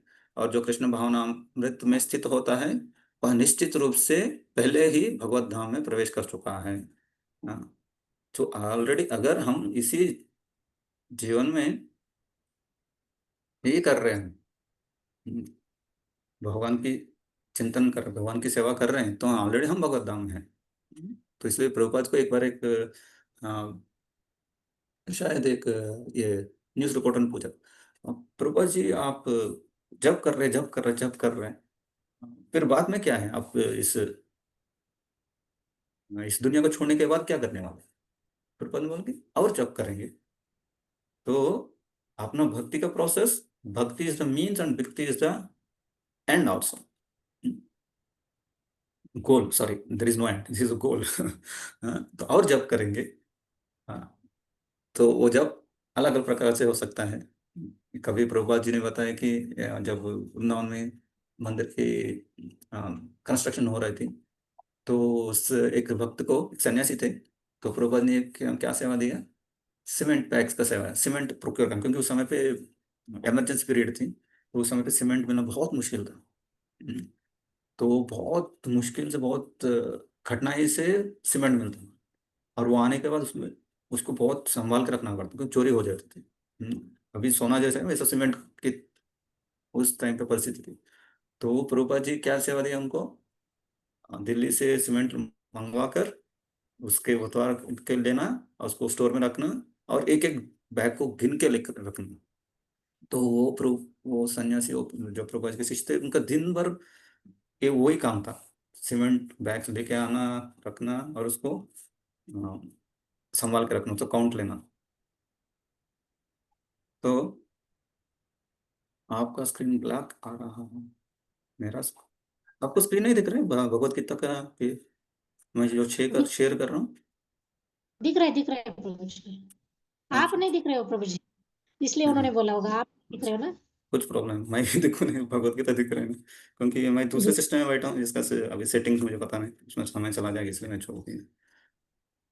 हाँ, तो प्रभा ने बताया कि फिर वो जाके बताया, प्रभा जी मैं क्या इसके लिए आया हूँ कि यहाँ पे वृंदावन धाम में, वृंदावन मतलब राधे राधे, हे राधे हे व्रजते के चलते, कहाँ पे है राधा, कहाँ पे गोपियाँ। हाँ, वैसा होना चाहिए, लेकिन यहाँ पे आके किधर है बैग कितने बैग आए, वो सब ठीक है कि नहीं, उसमें कुछ छेद है क्या, वो सब, ये क्या है प्रपोज? प्रपोज बताया कि ये तुम्हारे मेरे 16 माला भी नहीं और मतलब कुछ चिंता नहीं, यही तुम्हारा जप है। क्योंकि हम एक्चुअली हम सब में क्या मन में हम एक्टिविटी देखते हैं, एक्सटर्नल एक्टिविटी, हम आगे पढ़ेंगे अभी नेक्स्ट चैप्टर में थोड़ी देर में पढ़ेंगे। एक्सटर्नल एक्टिविटी देखते हैं, भौतिक क्रिया देखते हैं, लेकिन उससे इम्पोर्टेंट क्या है? अपना चेतना, आंतरिक चेतना क्या है, और उसका मोटिव, उसका मोटिव को क्या बोलते हैं? हम्म, क्या बोलते हैं मतलब मोटिव को हिंदी में? लक्ष्य प्रभु जी, क्या लक्ष्य लक्ष्य। लक्ष्य? तो गो, ठीक, ओके, लक्ष्य क्या है? किस चेतना से कर रहे हैं और किस लक्ष्य के लिए कर रहे हैं, वो बहुत जरूरी है। हाँ, तो उपदेश,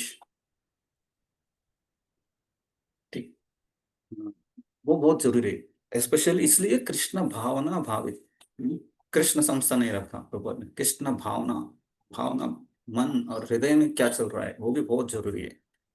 हाँ? उद्देश्य, यस, उद्देश्य सही। थैंक यू माता जी, माता जी प्रभु की जो भी, ठीक है माता जी, पढ़िए। इस जीवन में ही कृष्ण प्राप्ति का तत्काल, इसी जीवन में ही कृष्ण भावनामृत की प्राप्ति तत्काल ब्रह्म प्राप्ति जैसी है, और जो कृष्ण भावनामृत में स्थित होता है वह निश्चित रूप से पहले ही भगवत धाम में प्रवेश कर चुका होता है। ब्रह्म और भौतिक पदार्थ एक दूसरे से सर्वथा विपरीत है, अतः ब्राह्मी स्थिति का अर्थ है भौतिक कार्यों के पद पर न होना। भगवत गीता में भगवत भक्ति को मुक्त अवस्था माना गया है। सगुणान सगुणान सम्मति समतीतान ब्रह्म भूया कल्पते, 13वां अध्याय में पढ़ेंगे आप। जी, अतः ब्राह्मी स्थिति से भौतिक बंधन से मुक्ति है। श्री भक्ति विनोद ठाकुर ने भगवद गीता के इस द्वितीय अध्याय को संपूर्ण ग्रंथ के प्रतिपाद्य विषय के रूप में संक्षिप्त किया है। भगवद गीता के प्रतिपाद्य है कर्मयोग, ज्ञान योग तथा भक्ति योग। इस द्वितीय अध्याय में कर्मयोग तथा ज्ञान योग की स्पष्ट व्याख्या हुई है एवं भक्ति योग के भी झांकी दे दी गई है। पढ़िए माता इसी जी भी इस जी, इस प्रकार। प्रकार श्रीमद् भगवद गीता के द्वितीय अध्याय गीता का सार का भक्ति वेदांत तात्पर्य पूर्ण हुआ। श्रील हरि प्रभुपाद। को जय। तो इस प्रकार से भगवत गीता का द्वितीय अध्याय जो बहुत लंबी चौड़ी है, पूरा भगवत गीता में दूसरे अध्याय है जिसमें सबसे ज्यादा श्लोक हैं, सबसे ज्यादा श्लोक 18 अध्याय में है जो आप अंत में पढ़ेंगे, लेकिन इसमें भी काफी सारे 72 श्लोक हैं। तो यहाँ पे बता रहे कि अतः ब्रह्म स्थिति भौतिक बंधन से मुक्ति है। तो ये ब्रह्म स्थिति क्या है? ब्राह्मी स्थिति मतलब भगवान की शक्ति में आश्रित होना। भगवान की शक्ति कौन है? आंतरिक शक्ति श्रीमती राधा रानी की शरण में हम जाएंगे, उनसे हम क्या बोलते हैं, जैसे वो भगवान की सेवा करने के लिए हमेशा आतुर रहती हैं, उसी तरह से हम भी भगवान की सेवा करेंगे अपने इंद्रियों के नियंत्रण करते हुए। क्योंकि जब तक इंद्रिय नियंत्रण करेंगे नहीं करेंगे तब तक हम भगवान की सेवा भी ठीक से नहीं करेंगे कर पाएंगे, है ना। सुबह उठना है, जैसे कि किसी आ, मंगल आरती में जाना है तो अपने इंद्रियों को नियंत्रण करना पड़ेगा, सुबह उठने का प्रयास करना पड़ेगा, है ना। तो उस तरह से भक्ति में आगे बढ़ने का प्रयास करना चाहिए, इंद्रियों की नियंत्रण करते हुए, तभी हम कृष्ण भावनामृत में स्थित हो सकते हैं। तो इस तरह से इस अध्याय में बहुत सारी चीजें देखिए, स्पेशल तीन ही चीजें, कर्मयोग, ज्ञान योग, भक्ति योग। ज्ञान योग स्टार्टिंग में सांख्य योग के द्वारा हमने सीखा, आत्मा और शरीर का अंतर, कर्मयोग जिसमें कर्म करो भाई धर्म का पालन करते हुए मेरे प्रसन्नता के लिए, ये कर्मयोग हो गया। और भक्ति योग जब तुम इस निष्काम से और भगवान की प्रसन्नता के लिए करेंगे तो वो भक्ति योग बन जाएगा। ठीक है, तो अभी हम थोड़ा सा ब्रेक लेंगे 3 मिनट का, फिर 4 बजे हम तीसरा अध्याय, यहाँ से थोड़ा काफी फास्ट चलेगा। अभी नेक्स्ट जो भी पढ़ने के लिए जिनका नाम प्रभु जी ने दिया है वो तैयार हो सकते हैं। बहुत बहुत धन्यवाद Ashwini Mata ji, thank you very much. Hare Krishna. Hare Krishna. Rajeev Agarwal bro, क्या क्वेश्चन है आपका? मुझे पढ़ने के लिए हाथ कर दिया था। अच्छा, प्रभु जी ने किसका आपका नाम दिया था क्या? मुझे याद नहीं क्योंकि मेरे पास व्हाट्सएप मोबाइल में नहीं। जी प्रभु जी, पहले 3 लोग में नाम दिया था, बट ओके, 2 लोगों ने अप डाउन कर दिया, तो शायद मेरा नाम भी इसमें। हाँ थैंक यू। जस्ट 2 मिनट में हम फिर से स्टार्ट करते हैं, सबको थोड़ा ब्रीथिंग स्पेस देते हैं। तीसरा, thank you very much. Hare Krishna.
Hare Krishna.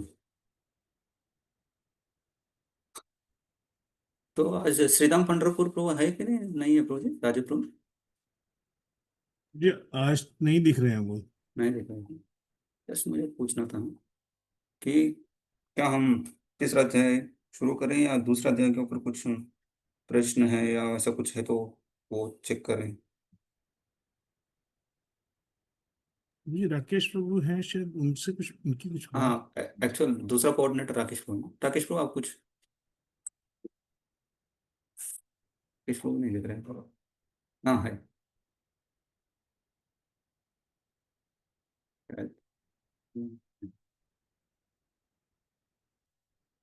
ठीक है, मैं एक काम करता हूँ, मैं जस्ट थर्ड चैप्टर का कुछ इंट्रोडक्शन जैसे देता हूँ, फिर हम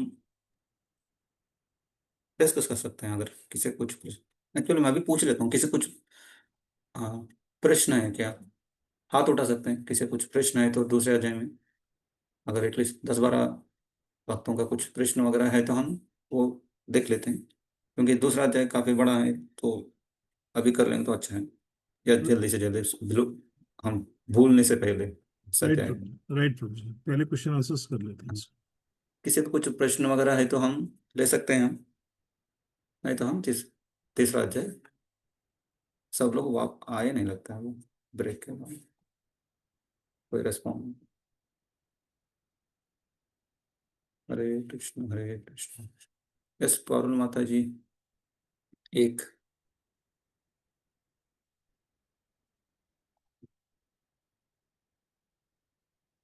और किसी कुछ प्रश्न नहीं?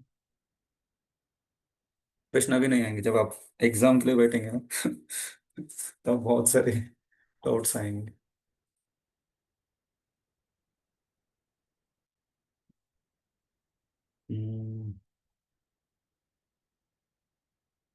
ठीक है, एक काम करता हूँ मैं, पहले 5-10 मिनट एटलीस्ट तीसरा अध्याय शुरू करते हैं, आराम करते हैं, सो दैट। हरे कृष्ण प्रभु जी, राकेश प्रभु आपको अपने आप को अनम्यूट नहीं कर पा रहे हैं, प्लीज अनम्यूट अच्छा करने अच्छा के अच्छा, लिए। ओके, वो भी होस्ट थे ना, होस्ट थे ना। प्रभु हाँ जी मैंने वो हट अनम्यूट गए किया। एक्चुअली, होस्ट से हट गए। ओके, मैंने अनम्यूट किया भैया आपको, आप अनम्यूट कर सकते हो खुद को।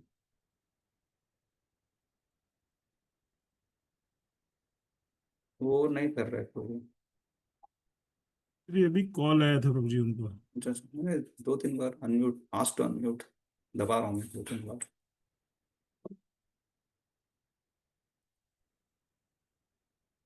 मुझे भी मुझे भी अनम्यूट करना है। अच्छा, श्रीदामान पंडरपुर को आ गए। हाँ बिल्कुल।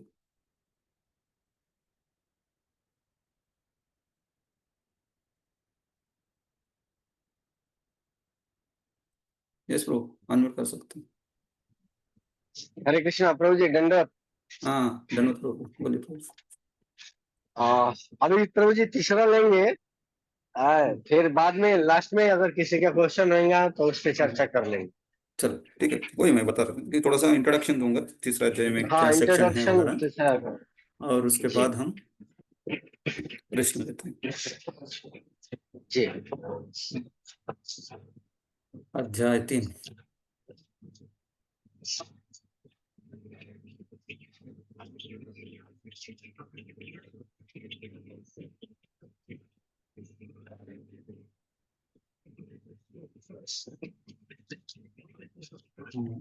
तो अभी जैसे ये दूसरा अध्याय एंड हुआ था कि दोषित वृक्षित प्रज्ञ व्यक्ति या जीवन मुक्त व्यक्ति, ये दोनों पैरेलल वर्ड्स हैं।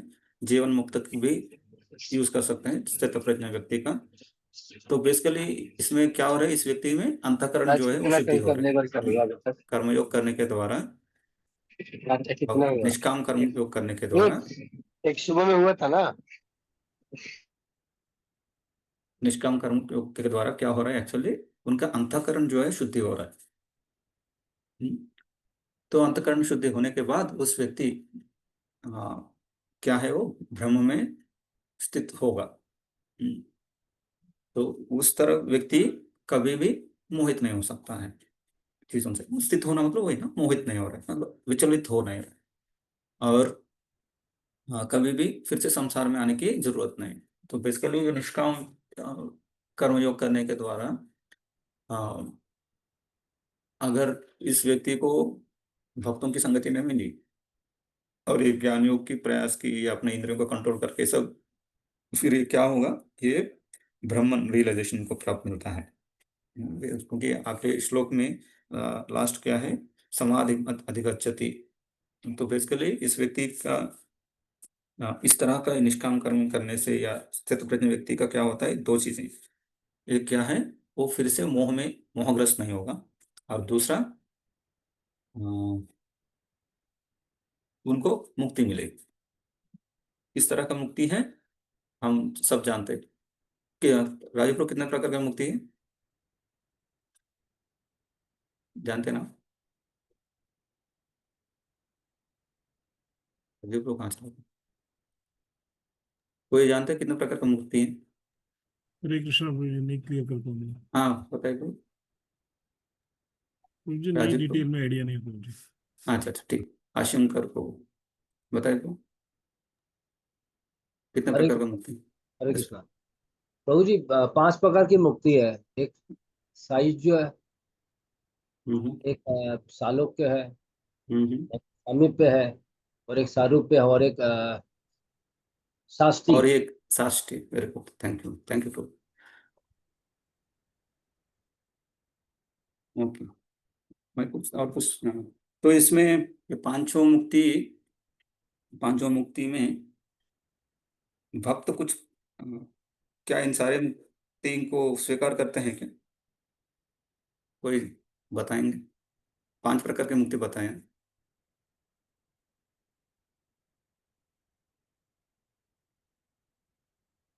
तो हम सब फाइनली तो मुक्ति चाहते हैं ना, तो ये क्या ये सारे मुक्ति हम स्वीकार करेंगे? यस माता जी, राघवेंद्र माता। हरे कृष्णा प्रभु जी, दंडवत प्रणाम। प्रभु जी, भक्त कोई भी मुक्ति नहीं चाहता, भक्त तो सिर्फ भगवान श्री कृष्ण से प्रेम में ही सेवा चाहता है, भगवान श्री कृष्ण से प्रेम करना चाहता है और सेवा करना चाहता है। यस, थैंक यू माता, बहुत अच्छा बताएं। हाँ, विना मत सेवनम जना। तीसरा अध्याय में देवहूति माता को कपिल देव जब उपदेश देते हैं तो वहां पे ही आता है, सालों के सामने पे साष्टी सायुज्यम ऐक्यम अप्युते विना मत सेवनम जना। वो बताते हैं कि सारे मुक्ति हैं, 5 प्रकार की मुक्ति हैं, लेकिन भक्त जो है ना, ये किसी भी मुक्ति को स्वीकार नहीं करता है अगर वहां पे भगवान की सेवा नहीं है तो। अच्छा, तो इसमें सेवा नहीं है तो एक्सेप्ट नहीं, लेकिन एक जगह पे सच में सेवा सेवा रहती ही नहीं है। वो कहाँ पे है? जब वो सायुज्य मुक्ति है। सायुज्य मुक्ति में भगवान में लीन हो जाता है, भगवान के साथ रह जाता है, बेसिकली वो ब्रह्मन में स्थित हो जाता है। हाँ, आप सब जानते हैं भगवान का 3 प्रकार का रियलाइजेशन है ना राजीव प्रभु? क्या क्या है ये 3 प्रकार का रियलाइजेशन? साक्षात्कार, भगवान के साक्षात्कार 3 स्तर पे बताते हैं, समझाते हैं शास्त्र।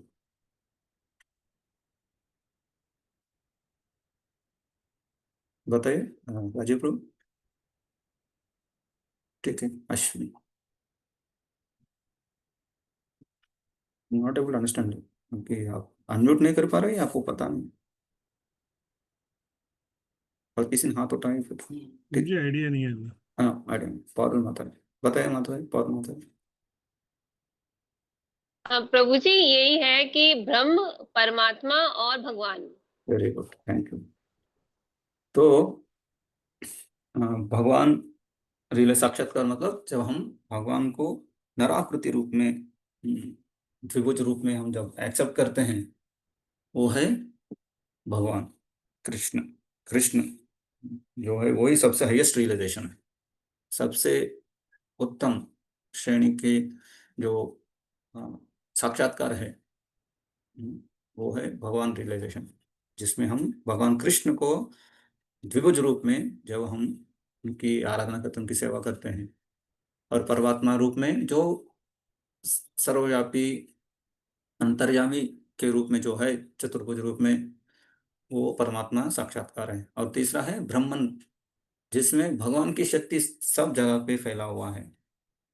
भगवान की कांति, भगवान की शरीर की अंग कांति जो है वो ब्रह्मन रियलाइजेशन। तो ये जो मुक्ति यहाँ पे स्थित प्रज्ञ की जो बातचीत चल रही है अभी तक, वो क्या है? वो ब्रह्मन साक्षात्कार की बात कर रहे हैं, वो ब्रह्मन तक जा सकता है। हाँ, लेकिन ये व्यक्ति अभी तक जितना भी किया है ना, एक्चुअली क्या है, प्रभुपाद जी यहाँ अर्जुन को कृष्ण उस व्यक्ति के बारे में बता रहे हैं जो अपने इंद्रियों को कंट्रोल करके काम करे, कार्य करे। उसमें भगवान की प्रसन्नता की चीजें 1-2 बार बताए उन्होंने। हाँ, लेकिन प्रभुपाद जी की इतना अच्छी तरह से परपोर्ट्स दिए, तात्पर्य दिए कि सारे जगह पे उन्होंने भक्ति को लेके आए, क्योंकि प्रभुपाद जी जानते थे कि अ, कितने लोग भगवत गीता पूरा पढ़ेंगे या कैसे पढ़ेंगे। इसलिए प्रभुपाद जी जो भगवत गीता का सार है, भगवत गीता का सार क्या है? सर्वधर्मा प्रत्यज्य मामेकम शरणं व्रज। भगवान की शरणागति लेना, सारे धर्म को छोड़कर, वही भक्ति। वो क्या है? भक्ति, शुद्ध भक्ति। वो कंक्लूजन। लेकिन प्रभुपाद जी वो तो कहाँ पे आता है, 18 अध्याय में। तो वहां तक कोई पढ़े ना पढ़े, प्रभुपाद जी ऐसा दे दिया है पर तात्पर्य कि कहाँ कहीं भी कोई भी पन्ना खोल के पढ़े व्यक्ति प्रभुपाद जी की भगवत गीता, उनको भक्ति के बारे में जानकारी मिल जाए और भक्ति करने करे। इसलिए प्रभुपाद जी भक्ति में भरपूर सी है सब जगह पे। लेकिन एक्चुअली यहाँ पे अर्जुन को जो कृष्ण बता रहे थे, यहाँ पे वो एक ब्राह्मण रियलाइजेशन, अंतःकरण शुद्धि करने के लिए बता रहे, जिसके द्वारा वो ब्राह्मी स्थिति को, ब्राह्मी स्थिति तक पहुंच सकता है। तो इसके लिए वो ब्राह्मण रियलाइजेशन को स्वीकार कर सकता है। हाँ, ये भक्त के बारे में नहीं है, लेकिन प्रभुपाद जी ने इसे पर्पस दिया कि भक्त कैसे बने। तो भक्त भी नियंत्रण करेगा, लेकिन वो भगवान की प्रसन्नता के लिए, भगवान को प्रसन्न करके उनकी सेवा में इंद्रियों को लगाने के लिए नियंत्रण करेगा। लेकिन ये चित्त प्रज्ञा या ये जो निष्काम कर्म योग है, वो भगवान को प्रसन्न करने के लिए नहीं। उनको पता है कि ये सारी चीजें मुझे विचलित करेगी और मेरे मन में किसी प्रकार का शांति नहीं मिलेगी। तो वहां पे भी अभी भी वो अहंकार है कि मेरे लिए, मेरे मन की शांति के लिए मैं अपने इंद्रियों को संयमन करूंगा, जिसके द्वारा मैं शांति के साथ रह सकता हूँ। और उसके लिए भगवान की कुछ अंग, भक्ति के अंग को जो मुझे कुछ मदद करेंगे तो मैं इसको स्वीकार करूंगा। इस तरह से वो व्यक्ति रहता है।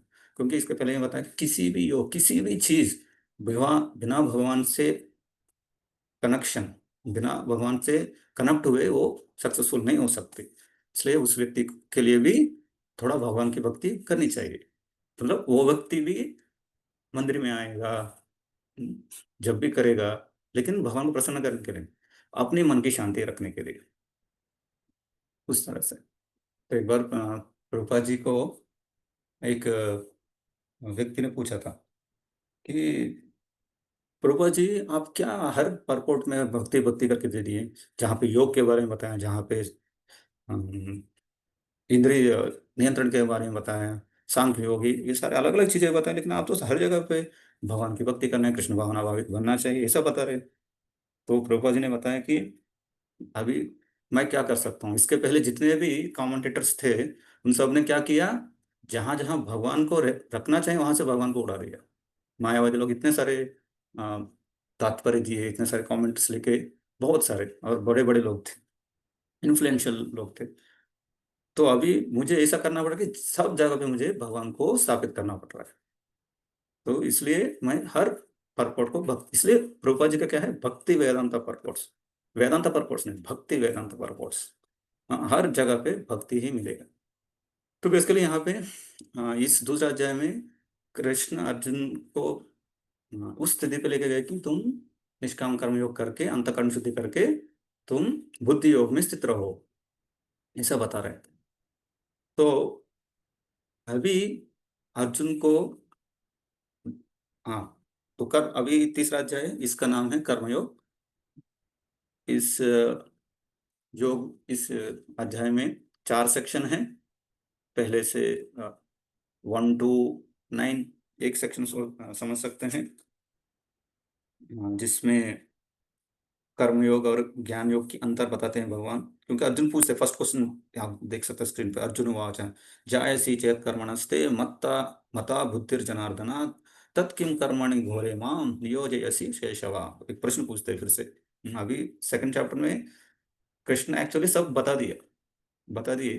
अभी अर्जुन उसका एलॉबरेशन मांग रहे हैं यहाँ पे।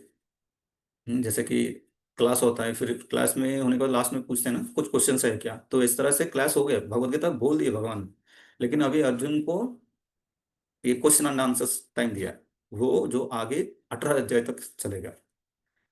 तो फिर पहले सेक्शन है जिसमें कर्मयोग और ज्ञान योग के बारे में जो प्रश्न पूछे यहाँ पे, नियो जैसे केशवा घोरे मम कर्मणि घोरे मम, बोल रहे कि घोर कर्म में मुझे क्यों लगा रहे हो। बुद्धि जो है अच्छा है करके बता रहे हैं ना, मता बुद्धिर जनार्दना चेत कर्म नस्ते जायसी चेत कर्म नस्ते।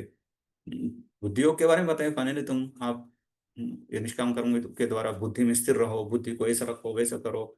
लेकिन अभी फिर युद्ध करने के लिए बता रहे हो, क्योंकि 2.39 में बता रहे भगवान कि युद्धस्वा व्यक्ता ज्वरा, युद्ध करो करके। और लास्ट में बुद्धि योग के बारे में बता रहे हैं तो मुझे एग्जैक्टली क्या करना है ये सब पूछते, तो फिर उसके बारे में उसके लिए भगवान कर्मयोग और ज्ञान योग की अंतर बताते हैं।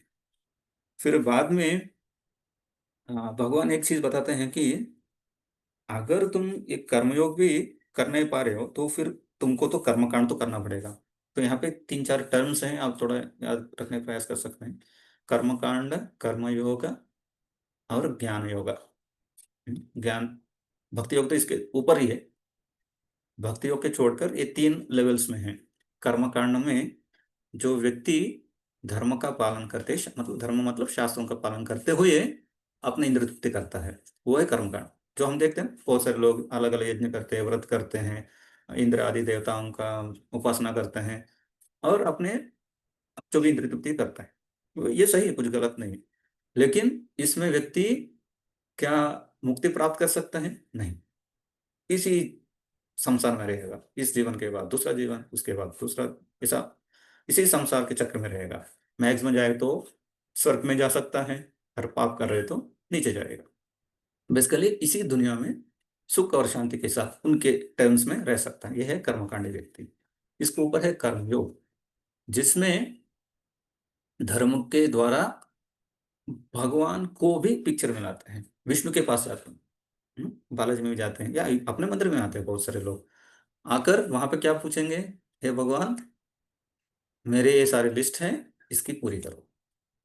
यहाँ पे ही नहीं बोलेंगे कि हे भगवान मुझे आपकी सेवा में लगाओ। कभी कभी वैसा बोलते हुए भी भगवान को आप मेरी सेवा में लग जाइए ऐसा बोलते हैं ना। हरे कृष्ण मंत्र जब भी करेंगे, हरे कृष्ण मंत्र का जब क्या है, इसका मीनिंग हे राधा रानी, हे कृष्ण, मुझे आपकी सेवा में लगाइए।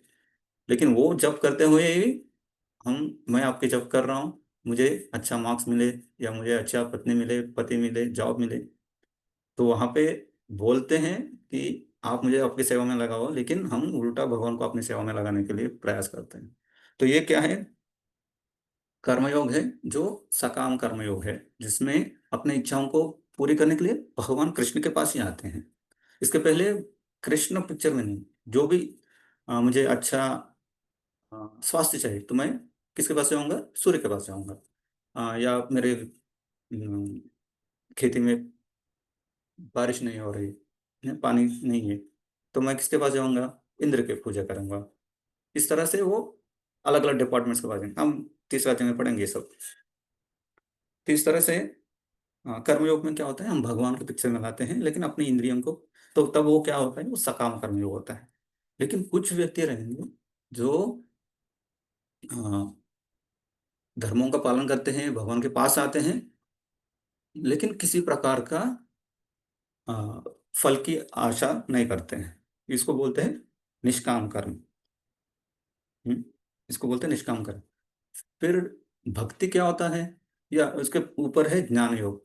ये निष्काम कर्म के द्वारा हम ज्ञान योग में इन जनरल जाते हैं, क्योंकि वहां पे अंतःकरण शुद्धि हो जाता है। फिर ज्ञान की साधना करते हैं कि इसका अलग उनका अलग शास्त्र रहते हैं, अलग अलग साधना वगैरह रहता है, जिसमें ज्ञान के द्वारा मैं शरीर नहीं हूँ, मैं आत्मा हूँ और ब्रह्मन सब जगह पे है, तो उस तरह से उनकी चेतना रहती है, उनकी साधना रहते हैं, और वो ब्रह्मन में जाने का प्रयास करते हैं, निष्काम कर्मयोग। लेकिन अगर ये निष्काम कर्मयोगी कभी भक्त के संग में आ गए, शुद्ध भक्त के संग में आ गए, तो फिर वो भक्ति की तरफ मुड़ जाता है। फिर वो भक्ति में आगे बढ़ता है। वो भी सारे कर्म करेंगे, सारी क्रिया करेंगे, और भगवान को कनेक्ट करेंगे, और भगवान की प्रसन्नता के लिए करेंगे। हम पढ़ेंगे नेक्टर ऑफ डिवोशन में, भक्त रसम में, आनुकूल यानी कृष्णानु, आनुकूल यानी कृष्णानु शीलनम भक्ति रुच्यते, भक्ति उत्तम। भगवान की प्रसन्नता के लिए वहां पे भक्ति करते रहेंगे। उस तरह से वो भक्ति योग होता है। तो आपको ये अंतर समझना चाहिए। कर्मकांड क्या है? कर्मयोग जिसमें 2 अंग हैं, और उसके ऊपर ज्ञान योग और भक्ति योग। कर्मकांड, कर्मयोग में 2 निष्काम कर्म, सकाम कर्म, निष्काम कर्म, ज्ञान योग, और इसके अलग भक्ति योग। इन तीनों का थोड़ा सा अंडरस्टैंडिंग होना चाहिए।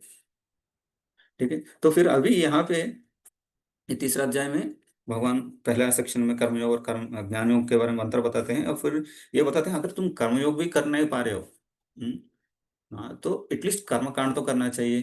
अपने इंद्रियों की तृप्ति करने के लिए, तो धर्म का पालन करते हुए।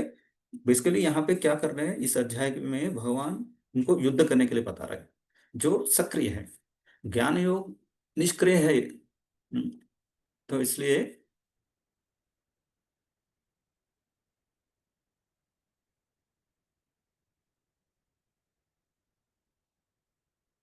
हाँ, ज्ञान योग निष्क्रिय करके समझ रहे हैं यहाँ पे अर्जुन। इसलिए हाँ, वो पूछ रहे हैं, इसलिए भगवान यहाँ पे बता रहे हैं कि तुम एटलीस्ट कर्मकांड के स्तर पे जाके कर्म करो। लोग करते हैं इसे। हाँ। और उसके बाद तीसरा सेक्शन में क्या बताते हैं कि अगर तुम ज्ञान योग जो ऊपर है उसको तुम पालन कर सकते हो, फिर भी तुम दूसरों के लिए एग्जाम्पल सेट करने के लिए कर्मयोग करना चाहिए। कभी कभी जो हम भक्त बन गए, तो क्या मैं एक ये भी करना जरूरी है क्या, ये भी करना जरूरी है क्या, क्या मैं ये छोड़ दूं, क्या मैं जॉब छोड़ दूं, क्या क्या मैं अपने फैमिली को छोड़ दूं क्या, इस तरह का प्रश्न उठते हैं लोगों में। तो यहाँ पे कृष्ण क्या बता रहे हैं, नहीं, तुम एक एग्जाम्पल सेट करने के लिए ये कर्मयोग करना ही चाहिए। और बाद में फिर थोड़ा सा डिफरेंसेस बताएंगे कि कर्मयोग और कर्मकांड। अभी मैंने थोड़ा जो बताया वो अच्छी तरह से भगवान समझाते हैं चौथा सेक्शन में। और आगे एक्चुअली कर्मयोग का महत्वता बताते हैं। कि कर्मकांड कर्मयोग करने के द्वारा तुम कैसे भक्ति के लायक बन सकते हो, या ज्ञान योग के भी लायक बन सकते हो। और फाइनली बताते हैं कि अगर ये कर्मयोग करते वक्त भी तुमको बहुत सारे तकलीफों की सामना करना पड़ेगा, मुश्किलों की सामना करना पड़ेगा। वो क्या क्या है बताएं, कैसे काम और क्रोध जो लोग जो है, वो बताएंगे आगे। वो उसके बारे में बताएंगे आखिरी सेक्शन में। तो इस तरह से में इस 6 सेक्शन है इसमें। हाँ, हम अभी 5 मिनट हैं, तो हम नेक्स्ट कल हम स्टार्ट करेंगे तीसरा अध्याय। आज किसी कुछ प्रश्न है तो पूछ सकते हैं, 5 मिनट हैं। मतलब मैं हूँ 5-10 मिनट, 10-15 मिनट जितना चाहे उतना। हाँ, लेकिन किसी का कुछ प्रश्न है तो पूछ सकते हैं। और माता जी, आपका पहले वाला हाथ है कि अभी का हाथ है, अनम्यूट किया मैंने आपको। हाँ प्रभु जी, एक क्वेश्चन था इसमें ना, इस सेकंड अध्याय में जो श्लोक संख्या 59 है, इसके अंदर ना 8 अष्टांग योग बताए हैं। तो इसमें हम्म। मुझे ना यम का मीनिंग नहीं पता है। यम का मतलब क्या होता है? यम नियम, यम मतलब जो करना है, नियम मतलब जो नहीं करना है। अच्छा, नियम सिंपल। नहीं करने वाली चीजें, और यम हाँ, मतलब जो करने वाली करना है, चीजें। Do's and don'ts. तो और मतलब क्या करना चाहिए क्या नहीं करना चाहिए, किस रेफरेंस में है? जो अष्टांग योगी के लिए भी अलग अलग यम और नियम रहते हैं। भक्ति के लिए क्या नियम बताइए आप। भक्ति में यम है कि नहीं, कुछ करने की चीजें हैं ना। बहुत सारे। हाँ, बहुत कुछ सारे। बताइए, बहुत सारे हैं, कुछ बताइए। स्टार्टिंग ही हमारी सुबह जल्दी उठने से होती है, उसके बाद में मंगला आरती, उसके बाद में फिर हमारी जपमाला, फिर क्लासेस, हम्म। क्लास के बाद में फिर वही हमें कौन सा आहार खाना है कौन सा नहीं खाना हाँ, है। तो ये सारे अभी क्या है। चतुर्मास चल रहे हैं। हाँ, कौन ये सा सारे आहार नियम खाना है। चाहिए, ये यम है। कौन सा आहार खाना है, जो भगवान को भोग लगा के खाना, जो प्रसाद खान स्वीकार करना है, ये है यम। करना और है जो हमें करना है। हाँ, जो नहीं करना है क्या क्या है, जो 4 नियम है ना, वो सब नियम में मांस आते नहीं हैं। खाना, मदिरा हाँ, नहीं पीनी, यस, जुआ नहीं खेलना, ये सब। ये सारे जी। नियम में आते हैं। किसके लिए, भक्ति नियम योग के है। लिए। भक्ति योगी के लिए नियम, भक्ति योग के लिए। वैसे अष्टांग योग के लिए भी बहुत सारी चीजें हैं जो मुझे पता नहीं, लेकिन बहुत सारे नियम उनके लिए भी रहता है। क्योंकि अनलेस हम अपनी इंद्रियों को नियंत्रण नहीं करते हैं, कुछ करने के द्वारा, कुछ नहीं करने के द्वारा, हम किसी भी पद में आगे नहीं बढ़ सकते हैं। कोई भी फील्ड हो, सिर्फ आध्यात्मिक नहीं, बाहर का कोई भी फील्ड हो, उसमें हमको इंद्रियों को नियंत्रण करना ही पड़ता है, फोकस करना ही पड़ता है, तभी वो उसमें आगे बढ़ सकता है। और और किस प्रभु जी, ब्रह्म निर्वाण क्या होता है? ब्रह्म निर्वाण बता रहे थे ना प्रभुपाद लास्ट जी। वाले श्लोक में। ब्रह्म में स्थित हो जाता है। ब्रह्म में स्थित होना मतलब निर्वाण, मतलब मुक्ति बेसिकली। निर्वाण बोलते हैं कुछ लोग, निर्वाण मिल जाएगी, कुछ स्पेशल कुछ जैन वगैरह उनका मैं देखा था उनका एडवर्टाइजमेंट्स में। निर्वाण, निर्वाण मतलब इस संसार से मुक्ति होना। इस संसार से मुक्ति कब होगी? जब हम शरीर के बाद अगर हम आत्म का स्तर पे स्थित हो गए, ब्रह्म के स्थित पे स्तर पे, फिर हम इस ब्रह्म साक्षात्कार जो हमको मिलता है वो ब्रह्म निर्वाण होता है। ठीक है कि प्रभु जी, मैं एक धन्यवाद आपका। ब्रह्म, हाँ मैं एक आत्मा हूँ, एक ब्रह्मन के भाग हूँ, तो ब्रह्मन के साथ मैं भी हूँ। बस उतनी। और किसी कुछ प्रश्न है? अच्छा है, किसी कुछ प्रश्न है तो बहुत अच्छी बात है। दूसरे अध्याय में प्रश्न है। सुबोध प्रभु। यस प्रभु जी, बोलिए।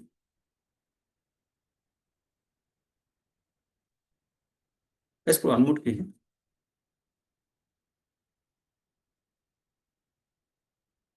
अनम्यूट करने पर खुद को। मैं तो दे रहा हूँ यहाँ पे आपको अनम्यूट करने का। ठीक है, ज्योति माता जी। हरे कृष्णा, हाँ हो गया प्रभु जी। हाँ, बोलिए। प्रभु जी, जो है गुड़ा केस का मीनिंग प्रभु ने नहीं दिया है, तो इसका क्या होगा? माने प्रभु जी, इंद्रियों को दमन करने वाले, नींद को दमन करने वाले होगा गुड़ा केस। हाँ है ना प्रभु जी, गुड़ा का मतलब नींद है, और ईश मतलब कंट्रोल, नियंत्रण करने वाला। जो अपने नींद को कंट्रोल कर सकता है वो गुड़ाकेश। ठीक है, तो यही पूछना था। हरे कृष्णा। ओके। माता ज्योति माता जी।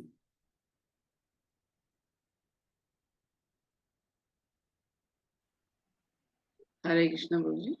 हाँ बोलिए। प्रभु जी, ऐसा कौन सा योगी है, कोई ऐसी कौन सी वस्तु है जिससे आसक्त योगी परम सिद्धि को अवस्था प्राप्त नहीं कर सकता है? कोई भी भौतिक चीज, किसी भी भौतिक चीज से आसक्त हो जाएंगे, हाँ जी।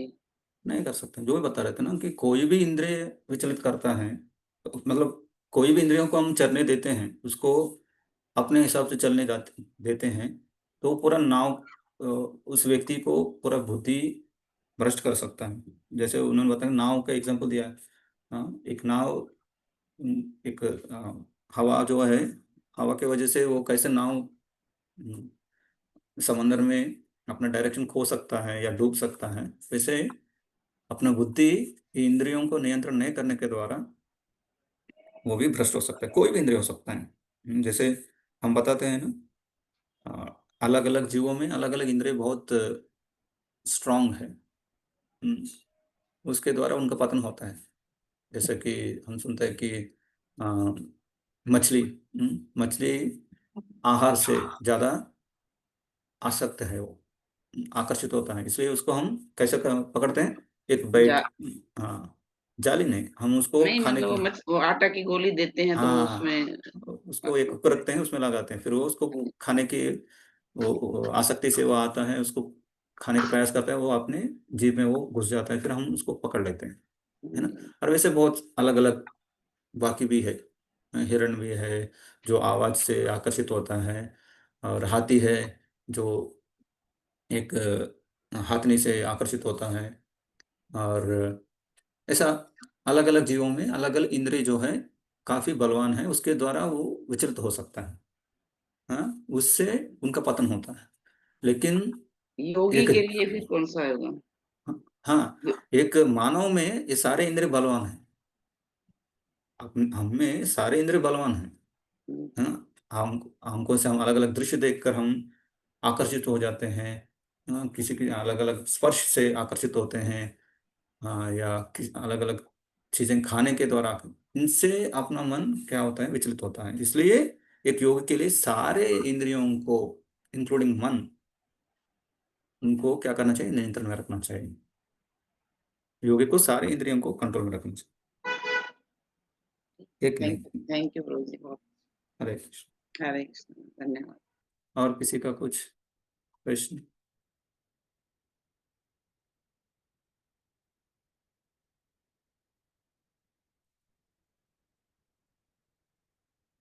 और नहीं, किसी का प्रश्न नहीं? ठीक है, माता जी आप फिर से हाथ उठाए कि या पहले वहाँ? पहले वहाँ। ठीक है, तो किसी कुछ प्रश्न है तो हम यहाँ पे विराम करेंगे। अगर कुछ प्रश्न तो कल भी पूछ सकते हैं, क्योंकि जितना जल्दी प्रश्नों का हम निवारण करेंगे या उसका जो भी अंडरस्टैंडिंग हो जाएगा, फिर आगे कुछ प्रॉब्लम नहीं है। तो कभी कभी क्या होता है, वो प्रश्न हम भूल ही जाएंगे, फिर वैसे रह जाएंगे। ठीक है, और यहाँ से तो काफी थोड़ा तेज गति में अपना ये चर्चा चलेगी, क्योंकि यहाँ से थोड़ा सा सिंपल सिंपल प्रभुपाद जी के परपोर्ट्स रहेंगे, और ज़्यादा श्लोक भी नहीं है यहाँ से। ठीक है, तो हम कल शाम दोपहर 2:30 बजे कल फिर से मिलेंगे। अगर किसी कुछ प्रश्न है तो मुझे पर्सनली कांटेक्ट कर सकते हैं, मेरा नंबर वगैरह दिया गया है। ठीक है, हरे कृष्णा, श्रीराम पंडित प्रभु, यहाँ पे हम रुकते हैं आज। ठीक है।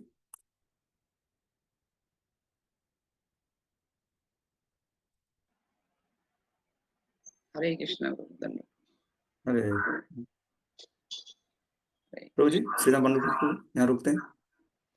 हरे कृष्ण प्रभु जी, शायद वो कहीं व्यस्त होंगे, हाँ व्यस्त तो होंगे। ठीक है, शायद हम यहीं पे क्लोज करते हैं ओके। सभी परंपरागत तरीके से। प्रभु जी ने वांछा धन्यवाद करेंगे। कल्पतरुभ्यश्च कृपा सिन्धुभ्यैव च धन्यवाद। पतितानां पावनेभ्यो वैष्णवेभ्यो नमो नमः। अनंत कोटि वैष्णव वंदे की जय। श्रील प्रभुपाद की जय। जय।